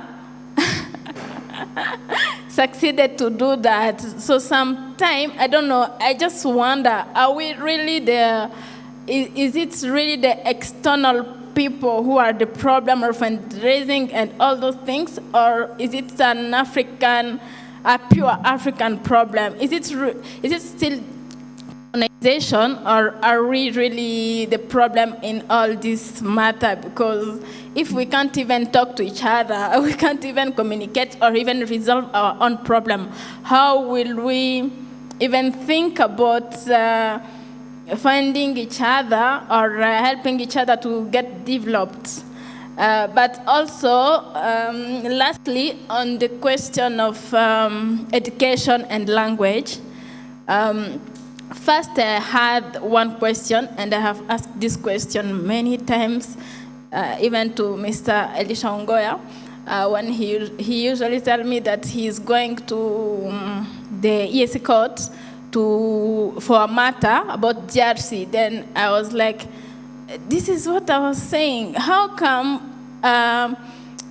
both civil law countries and common law countries are part of the ESA, but they didn't think about accommodating the civil law countries? So even for us, DRC, to stand before that court, we need advocates from Kenya who can be able to communicate and, because at least you can understand the common law proceedings, and we can't. And same for the language. I'm currently doing my judicial attachment, and many times I have been in court, and I will see people, even Congolese or even people from Cameroon in court, and they can't understand English, but since the advocate understands English, we can just proceed and continue in English because the advocate said it's okay English. So I even asked one day one magistrate, "No, how comes you don't care about the accused person, even if he's the accused person, like if I was him, I would want to know what you're talking about. I would want to understand what is going on around because it is about my life. And she told me, no, as long as they agreed that English is okay, we are okay. Then I also joked about even sometimes when people are talking, why there's no translators for example, one person say he only understands their mother tongue, let's say even Luya or Luo, and there is someone to translate for the accused or translate anything that they will say for us. But sometimes there is other Somalis in court and so many other people who also don't understand Swahili, but as long as the accused understands that language, even the magistrate will keep on talking in Swahili. So you will just be, even myself, I will just be sitting there and I can't get anything in whatever they are saying, and I'm supposed to be learning from the court. So I ask, is that not unfair at some extent? Or anyway, and I was told that it's only about the accused or the respondent and the applicant, and yeah. So those are I think I've talked a lot, so thank you. Thank you very much. Daniel, I think you were next, and then we'll move here to Rotunda. Just here. Yes. My question, and I really wanted the panel to maybe shift to the question of peace, security, and human rights in the region, because it's quite a heavy issue and quite a pivotal topic, especially as has been canvassed by the previous speaker. And when you look at the human rights and peace and security issue, you find that EAC is proving to not be having the solutions in terms of quelling the peace and bringing in peace and security. And when, like one of the things that when you were thinking about when you were drafting the paper was that DRC came into the East African community with the vision or the perception that the EAC would be able to help it in terms of quelling the disputes that were there. And we saw the East African community force being sent there, but it didn't even last for over a year or something like that. And then they left. And then the SADC came again, and then the recent conflicts that were there. And as she has said, it took Qatar to bring these two heads of state together, that is those ones in Rwanda and the one in DRC. However, the East African community was unable. So the question is it that the institutions that we have are proving unable to be able to come and give in solutions that are supposed to be given when it comes to matters to do with peace and security and human rights? And secondly, when you're thinking about this particular issue, do we even have the institutions within the ESC? Because if we were to look at the European Union, we have the European Court of Human Rights. We also have the European Commission that looks into matters to do with human rights. But in the ESC region, the conversation with regards to human rights, the conversation with regards to even putting in a body that will be able to monitor and even foster accountability has been going down the waters. And then lastly is the question of the civil society. I think most of the times when you look at the civil society space, the Kenyan civil society space is quite strong, a little bit, let me just put it that way. However, when it comes to addressing matters to do with the East African community, you find that it's only a few of the civil society organizations that actually talk about these things. So my question would be, how then would we encourage CSOs, strengthen CSOs to be able to advocate for these issues? Because it is the CSOs, when they are supported, that can also be able to mobilize the young youths who can come together and actually call out the injustices that are happening within the community. So those are some of my reflections as well as questions, especially on the plaguing issue on peace, security, and human rights. Yeah. Thanks a lot. We will have to take another, hopefully a final three. Can we just raise your hand so we have to, because this is the final round. Okay. It's not three. Oh my goodness. We need to finish. I must warn you, we have to be as disciplined as the summit if we are going to engage with the summit in order to improve the state of governance, not good governance in the region. So if you don't feel really pressed, I would encourage you to share your questions on email or otherwise, just so, because I need to count the hands. If you can raise them again, let's count how many hands there are. This is what you get when you come to a university. 1, 2, 3, 4. Sorry, is your hand raised? Okay, that's raised. So 1, 2, 3, 4, 5. You didn't have? Okay. Whoa, okay. 7 questions. Are they all questions or some comments? If they're comments, can you keep them for now and then we just take the burning questions? Who has a burning question? Yeah, and unfortunately it's almost all ladies, so I'm kind of caught up. I come from a country where women represent the ruling class. So let's start there and then we'll try and get to everybody. Rutendo, please.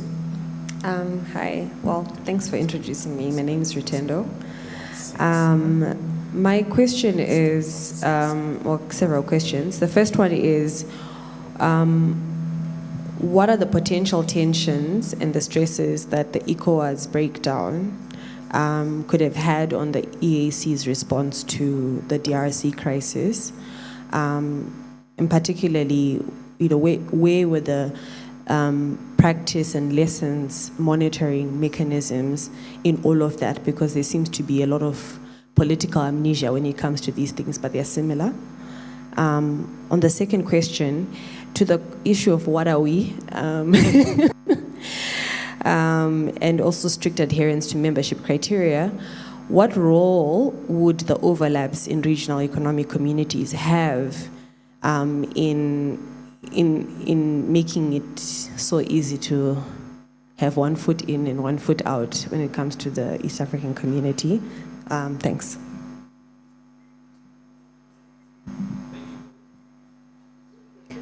Good evening. Yeah. Please go ahead, but be as brief as the previous speaker so that everybody has an opportunity. Certainly. My name is Martha Jepkeme, and I'm an alumni of Kenyatta University. My question is on people-centeredness. As a principle under EAC, it has been really talked about.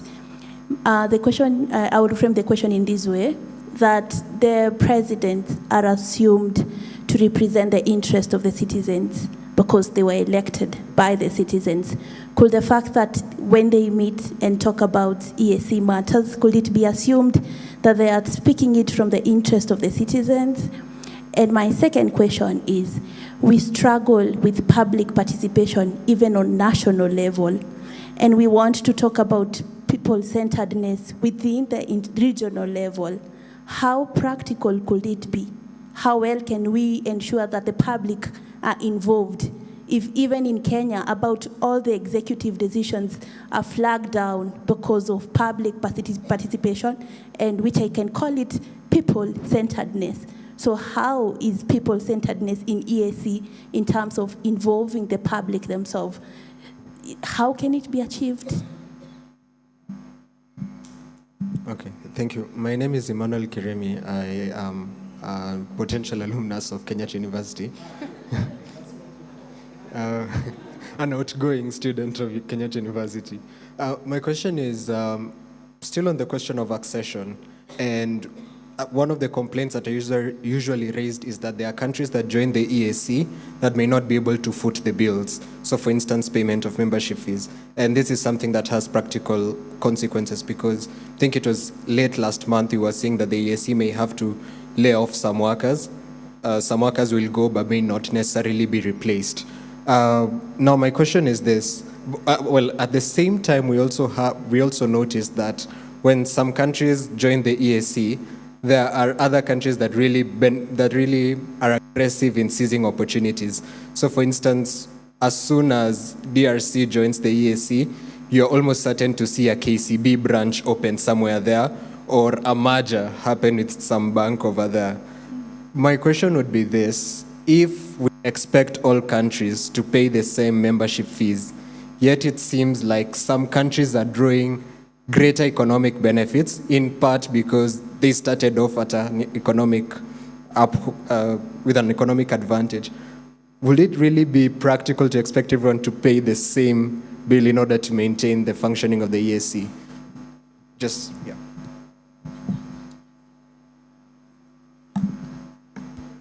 Okay, my name is Agape from Adhadia in Kenyatta University. I think she read my mind on the question on people-centeredness. I'll ask still on funding.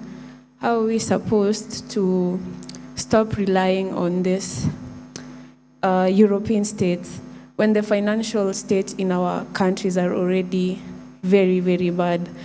Like, I don't imagine if Tanzania needed money from Kenya and we already have a debt crisis, how will we help them? You know, we have all these strategies, but we lack the funding.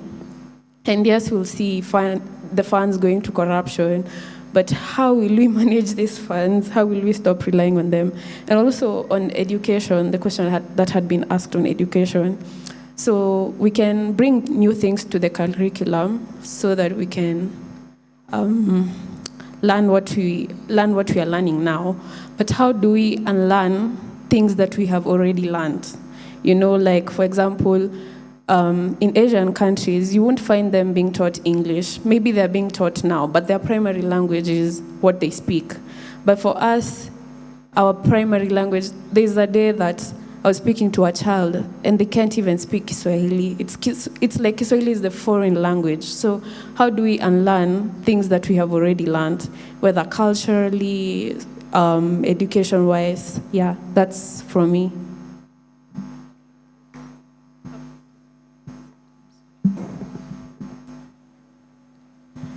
Good evening. My name is Letitia, and I'll keep my question brief.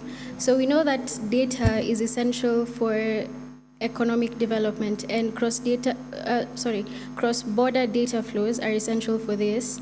So what role can integration at the EAC level play in sort of streamlining this? Because we know a big challenge with cross-border data flows is the many restrictions. So how can we tap into integration to sort of streamline these issues to ensure that we can properly engage with each other at the economic level?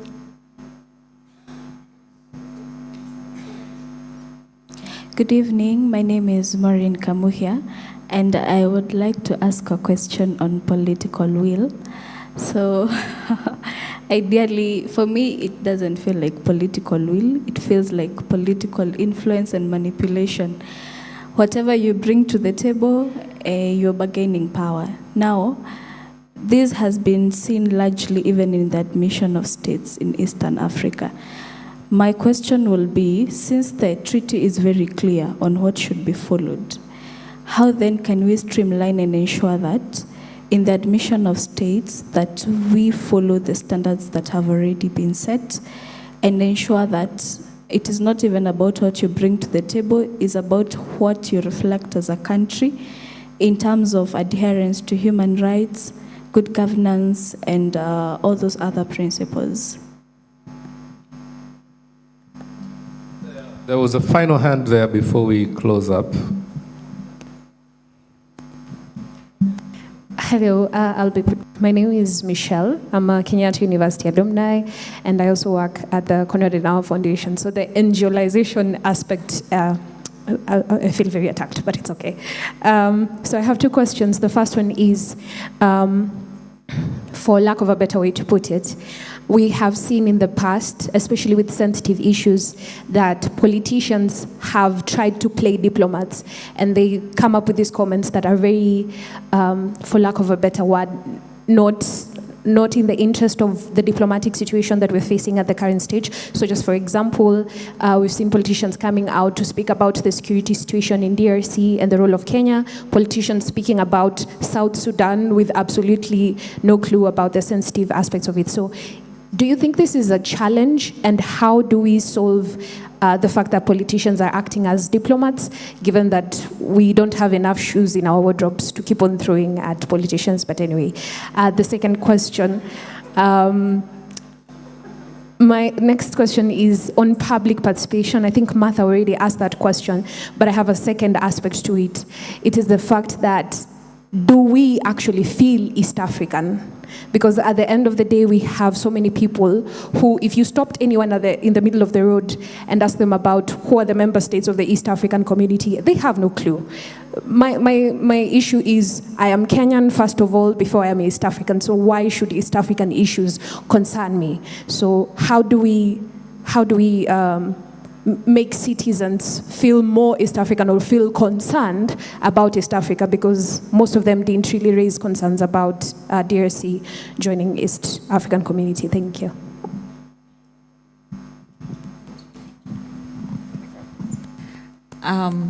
Many questions, many things. I think I'll start with the last one about politicians playing diplomats. That's an interesting one. And then that ties with another comment about the assumption that when we see our heads of state at a meeting, that it is representing us. So it's sort of, like similar but a little different. Politicians politic, which is true. They will say things and then later on there are repercussions. Unfortunately, what happens is, I think even with the East African community, for example, I'm not very versed with how it works, but I'm sure there must be like a mechanism that, you ticked certain boxes and then you took it. Like before you come and you speak about something, you get some background information from somebody who is well versed with a particular item.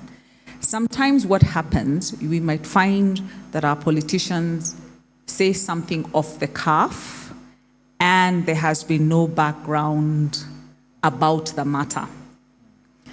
Our politics are such that we always feel we need to say something, unfortunately. And so then we get into those stumbles that you're talking about, because in fact the incident you're talking about was something like that. I'm sure somebody had some data and some information about a particular issue, but since maybe they did not have access to the politician who was asked the question, then it did not sit very well.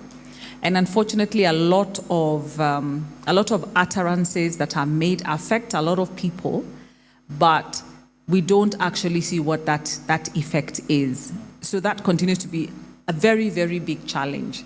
So you're saying we have all this beautiful, like Josephine said earlier, we have beautiful papers. Oh, they're fantastic on paper, but the implementation then becomes a bit wanting. So I just wanted to comment a little bit about that, because I have worked with politicians and I know what that is like. And sometimes you just need to go like with a piece of paper saying point 1, point 2, point 3, point 4. Again, that can only happen if you've then had that conversation where I am going to be talking about this issue. What are some of the things that I need to bring up? So it's a whole communication thing that we need to change. It comes to unlearning certain things. It comes to behavior change. There's a whole social thing that needs to happen to change all these things around. I just thought I just needed to make that point. Thank you very much.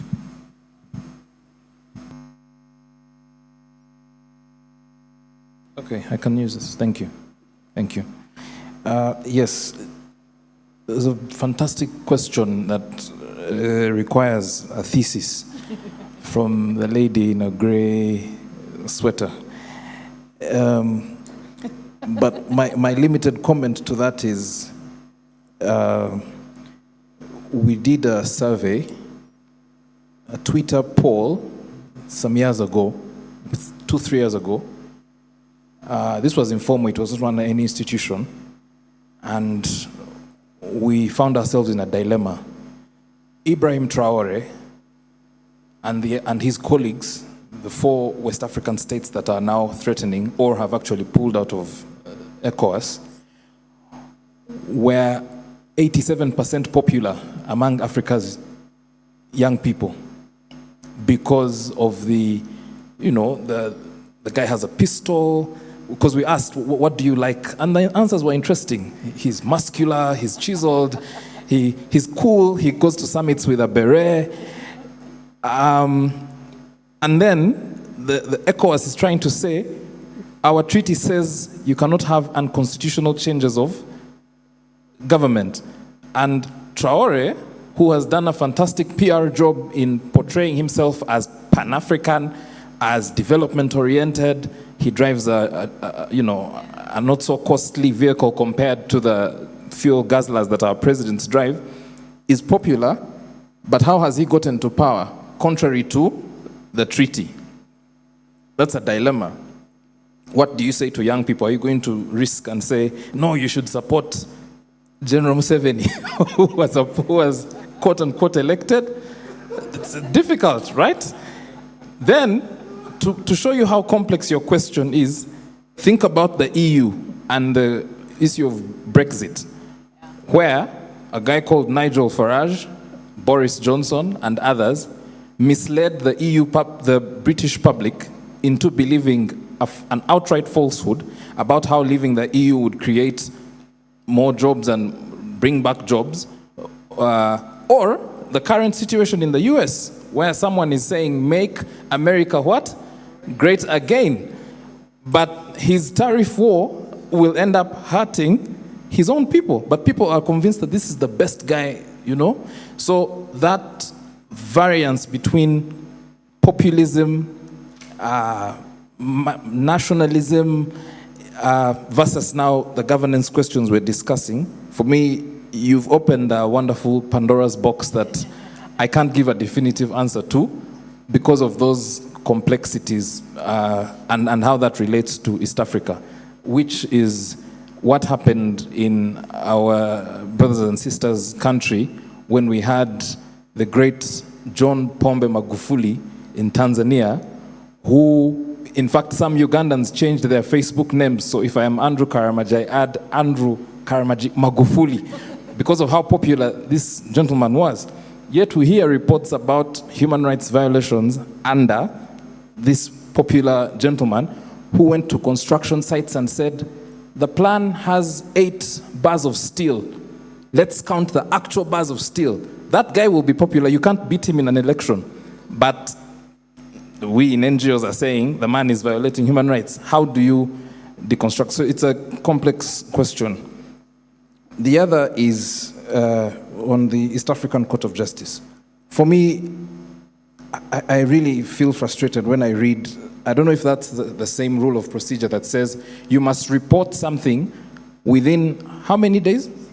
60 days of the violation happening. Now, 60 days. So that if the 60 days of that act you're complaining about have elapsed, you don't have what lawyers call a cause of action, right? Is that fair? And then you hear about poor, low funding, understaffing of the courts. So the same institutions that are created are quietly fought through such means. And I think also I have a problem with giving the EACJ, if you compare it to the European Court on Human Rights, the EACJ in most of these issues can only give what is called declaratory orders. We find that this was unconstitutional. I am being tortured in a dungeon, like in Uganda. And then some judge somewhere has said, it's unconstitutional. So what do I do with this piece of paper? I am being tortured now. I need a solution now, right? So I think strengthening institutions, giving them the power that they deserve, is something that would go a long way in resolving that. Cross-border data, another Pandora's box. Did you know that information about, for example, how many Kenyans there are is a national security question? In Uganda, we do not know how many we are because there are varying figures from the Bureau of Statistics to the Ministry of Planning, the National Planning Authority, different figures. Why?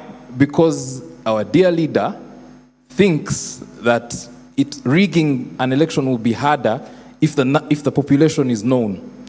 So as we discuss the seemingly small matter of cross-border data sharing, and if you now expand it to monetary policy, of how governments share information, do we think that the Kenyan finance minister is happy to share the true value of the Kenya shilling relative to the dollar? And you could ask that question to the whole of East Africa. Big question. So there you are. Do we feel East African? Wonderful question. Again, my friends and I did an informal survey. We went to the EAC headquarters. That road is called East African Boulevard, something like that. And we stopped, most of them Tanzanians, because this is in Tanzania. Says, what happens in that building? We asked them, this building here, what happens here? The answers were wonderful. That's a place for people who drive big cars. This is wealthy people. Sometimes we see wazungu there. It's a government. Hiyo ni ya serikali, ni serikali. Lakini hatujui, what do you think happens here? People, for over an hour, we were there asking, and people completely, are detached. But you might find that these are the same people who drive trucks across these borders, who are actually doing the real integration, but here is a secretariat that people feel detached from. The only solution I can offer to my sister who asked about how do we unlearn what some people refer to it as our miseducation.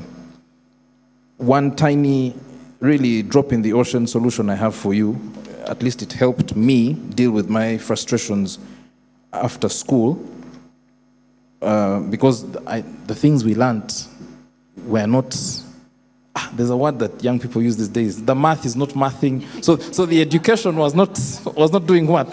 Was not educating, right? So I stumbled upon a short book. It's a short essay, but it's very wonderful, by someone called Gatto Taylor, Gatto. Taylor is Taylor. And it's titled Dumbing Us Down. Copies of this book are available for free on the internet. It helps you, I think, to a degree, undo the miseducation we got in the name of education and makes you somewhat a better citizen, in my opinion.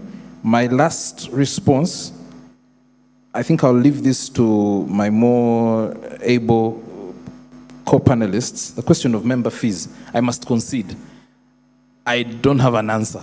It's really difficult. I don't even know whether each country, does Rwanda pay the same amount as Kenya? So it's the same amount. Okay, you'll tell us how we should find a solution to this issue. Because we have many people in arrears, many countries in arrears. My last response is about the overlaps in regional communities. And the most talked about country here is Tanzania, which belongs both to, has it come out? DRC. DRC belongs to 4 or 5. Okay, it was Tanzania until DRC arrived, yes. So how do we deal with this practically at our level? There are two possible solutions, in my opinion, and the second one will be a bit radical. But the first one, which is gentle, there are campaigns like the Borderless Africa campaign, which is being done by social movements where the integration is happening amongst people. Borderless Africa campaign, please check it out and see what it says about how to build this integration. The second, for me, is revolutions in terms of popular uprisings. If we have about 3 or 4 successful ones in this region, maybe then we'll shake up the situation so fundamentally that people must be brought to the table. We'll make these guys uncomfortable, and they must be careful to pass a law without having heard from what the citizens actually want. Those are my thoughts. Thank you very much. Not a conclave, yes.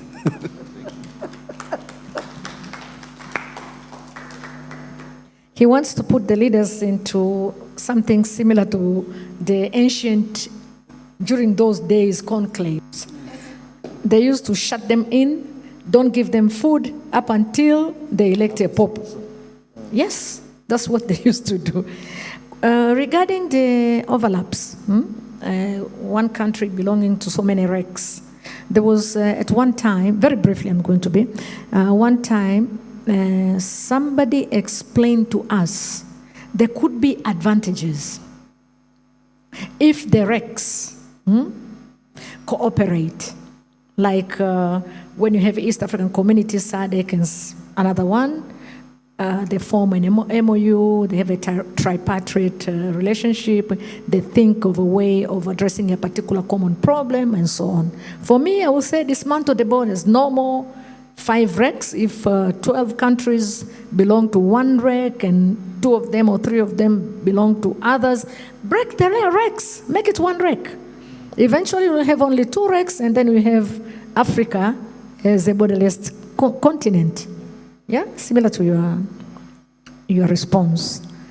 I'm going to combine some of the questions, but let me start with people-centeredness. People-centeredness is actually about ensuring, have a mechanism in place that ensures that when you have East African laws, policies, interventions, projects, they actually benefit the people of East Africa without discrimination. They are inclusive. And that depends, on how partner states operationalize, take into account and take advantage of those projects to benefit their own citizens. The problem is we don't have a mechanism in place to hold partner states into account for not ensuring that wananchi benefit from East African interventions. How many East African people know that their countries actually contribute to some of the infrastructure projects like roads, like the railway? There are so many other projects that are actual East African community projects, but people don't know. A politician like me will go and say, actually, I'm the one who ensured that this project comes here. And this project is mine. Well, that project actually is an East African project.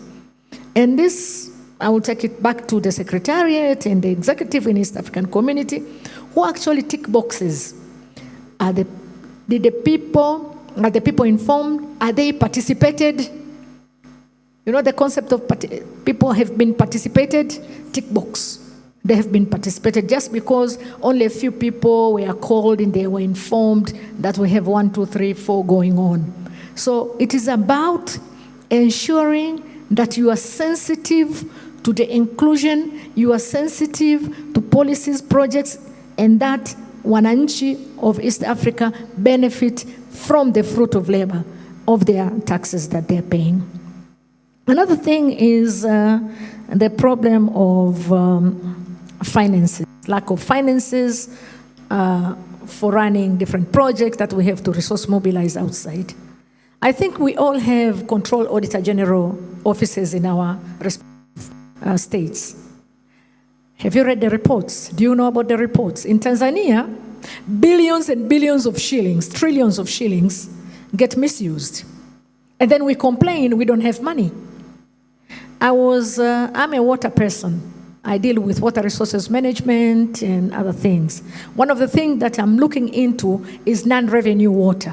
That is, water for people is produced, clean water, safe, produced, and then it is lost.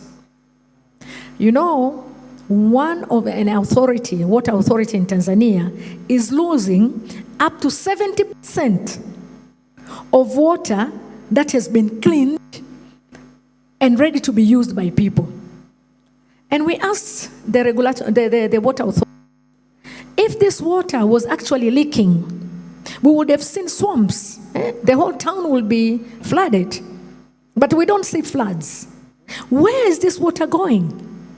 No, the water is not metered. It is actually stolen by the people in places of decision making for water, circumvented, taken into projects of those who are actually paying bribes to those what we call agents or Vishoka. Vishoka, you know what is a shoka? That's X, the X-Men in water sector. My Deputy Prime Minister announced during Water Week in Dar es Salaam that urban water authorities in Tanzania are losing, now this is only water authority urban in Tanzania, are losing about 114 billion shillings annually in non-revenue water. Not that water is leaking, that water which is supposed to benefit people is lost through water theft. And we are complaining, and we go to European Union to ask for money. Is that right? No, it's not right. But where are the actors who are supposed to hold these institutions, decision makers, into account? These are nobody else other than yourselves, students, from research, what you are doing right here, civil society organization, faith-based organizations, individuals who can go to Center for Strategic Litigation, and so on and so forth.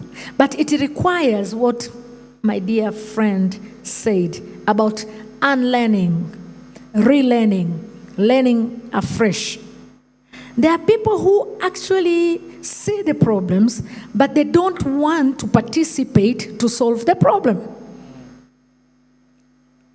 Very difficult to change the mindset. We have, again, I go to an example of water. We have factories in Dar es Salaam polluting Msimbazi River with mercury, I don't know, chemicals from industries and so on. They are living next to Msimbazi. They see what is happening. We are asking them, take up the issue, we'll support you, so that we can have a litigation intervention.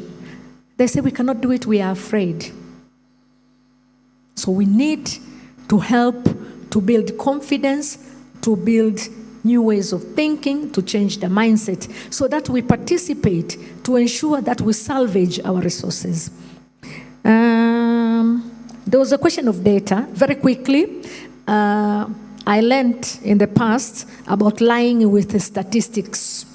Information is power. And those people in power, they don't want information to come out, and therefore they put into place so many regulations, laws, obstacles, so that we don't get the right data. In Tanzania, we have a law that you cannot use information unless it comes from one public official source. And any other information that is generated, it has to be vetted through the... I know there are very good aspects about it, but sometimes it is a question of manipulation. I think I will conclude by saying we need to do some sociological studies about the politicking in East African community and do a thorough political economy analysis of East African community integration. I know Brian Cooksey had done it before. Some time has lapsed. I think it is time to do it afresh. Regarding political diplomats, they need to be taught afresh what their roles and responsibilities are. Thank you. Thank you very much. I want to appreciate all our panelists for being very eloquent, so eloquent that we have crossed over our time by a couple of minutes, and I don't want us to be kicked out of this university here. So I want to hand over back to Alvin, but to thank all of you for your generosity in offering your insight, your experience, but for all of you for offering us your time, which is extremely precious, as some of us have come to learn. So thank you very much, and let the conversation continue as agreed during this discussion. Thank you very much.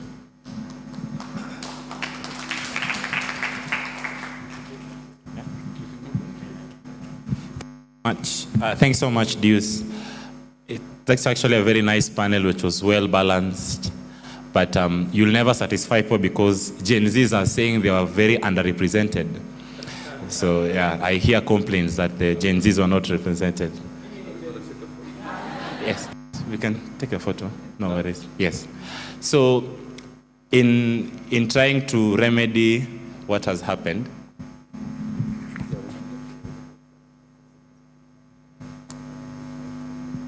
so yes, in trying to remedy the situation to represent the Gen Zs, I'd like to welcome the people who took part in writing this report that we are about to launch.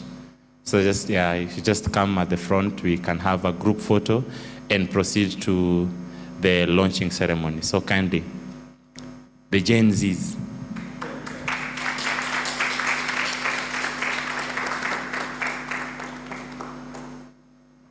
Yeah, that is Daniel, Letitia, and Maureen.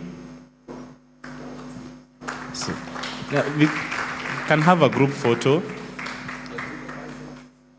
Yes, also their supervisors kindly can join them.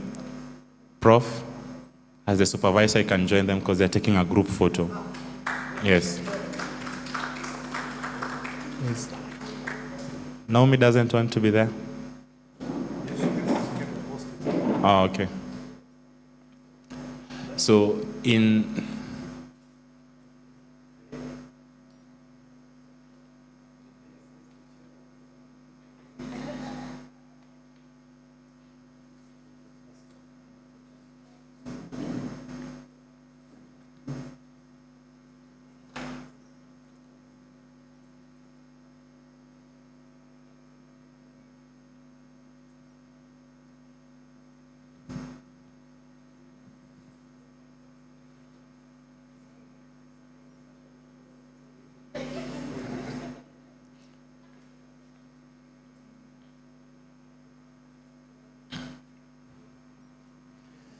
Thank you so much.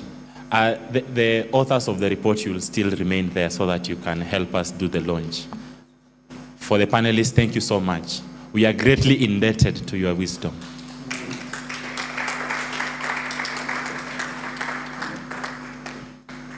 Okay.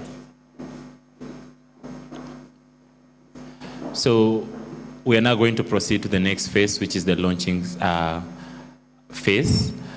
I am almost tempted to give one of you 1 minute because we are a little tired of time to just say how it was coming up with this report. Maybe who would acknowledge it to. And also, so the report is going to be a QR code. You are going to scan. I hope you have good cameras. Yeah. Kama uko na techno ngumu. But I hope you have good cameras because you're going to launch it. So after, have you decided who's going to? Oh, Letitia.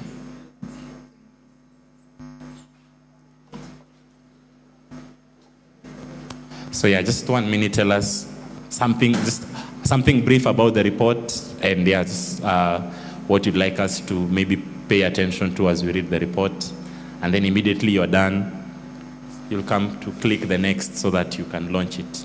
It's your event. Okay.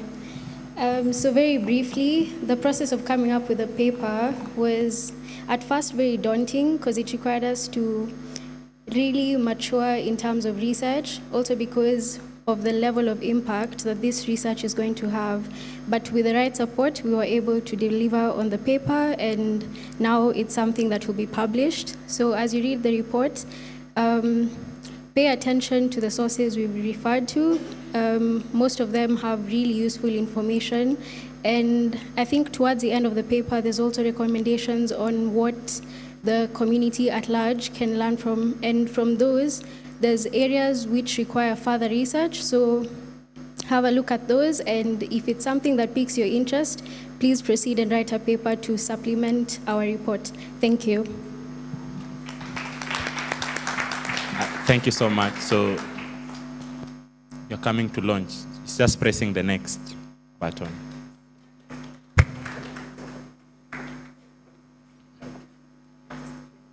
Yeah.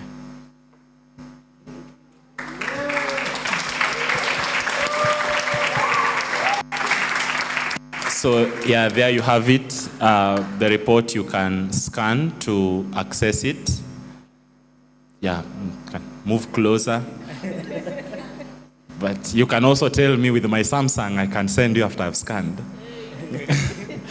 But anyway, so in the interest of time, also taking this into consideration, just a few logistical announcements. Now we are going to proceed to, we have prepared something small. You know, in the spirit of Jumuiya, you don't just invite people. They say, if a meeting doesn't have food, let it be an email. So we've prepared something small, and we have ushers out there who are going to direct you. We are going to go to Burudani and just have, you know, a small biting to encourage you even as we continue the discourse about our beloved community and how we can plug in and, you know, make it work. Unlike Nairobi, this one must work. So thank you so much. As Alvin takes us to the next part where we're going to enjoy something, mine is just to give a vote of thanks to each and every person that has enabled us to have this report that is before you. First of all, I'd like to thank God for giving us life and also good health, and also to my fellow co-researchers. Fortunately or unfortunately, I was the only gentleman, and the ladies kept us company during that particular time when we were discussing these particular issues. Second of all is to thank our professor, Professor Mile, and also Miss Naomi. I don't know, we usually say and we usually tell Prof that he's one of the best profs that we could have ever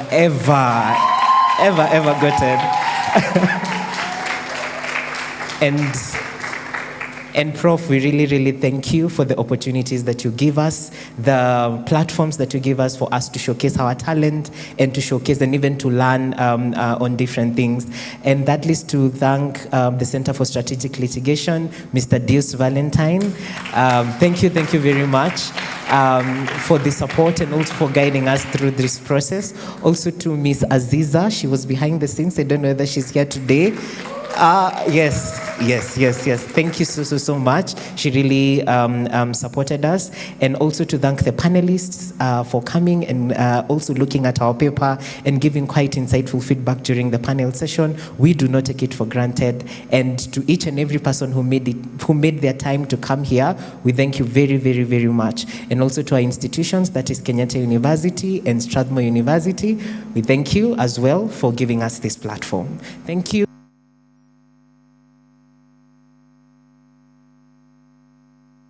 Thank you, everyone, and we can now head to having our meal. Thank you.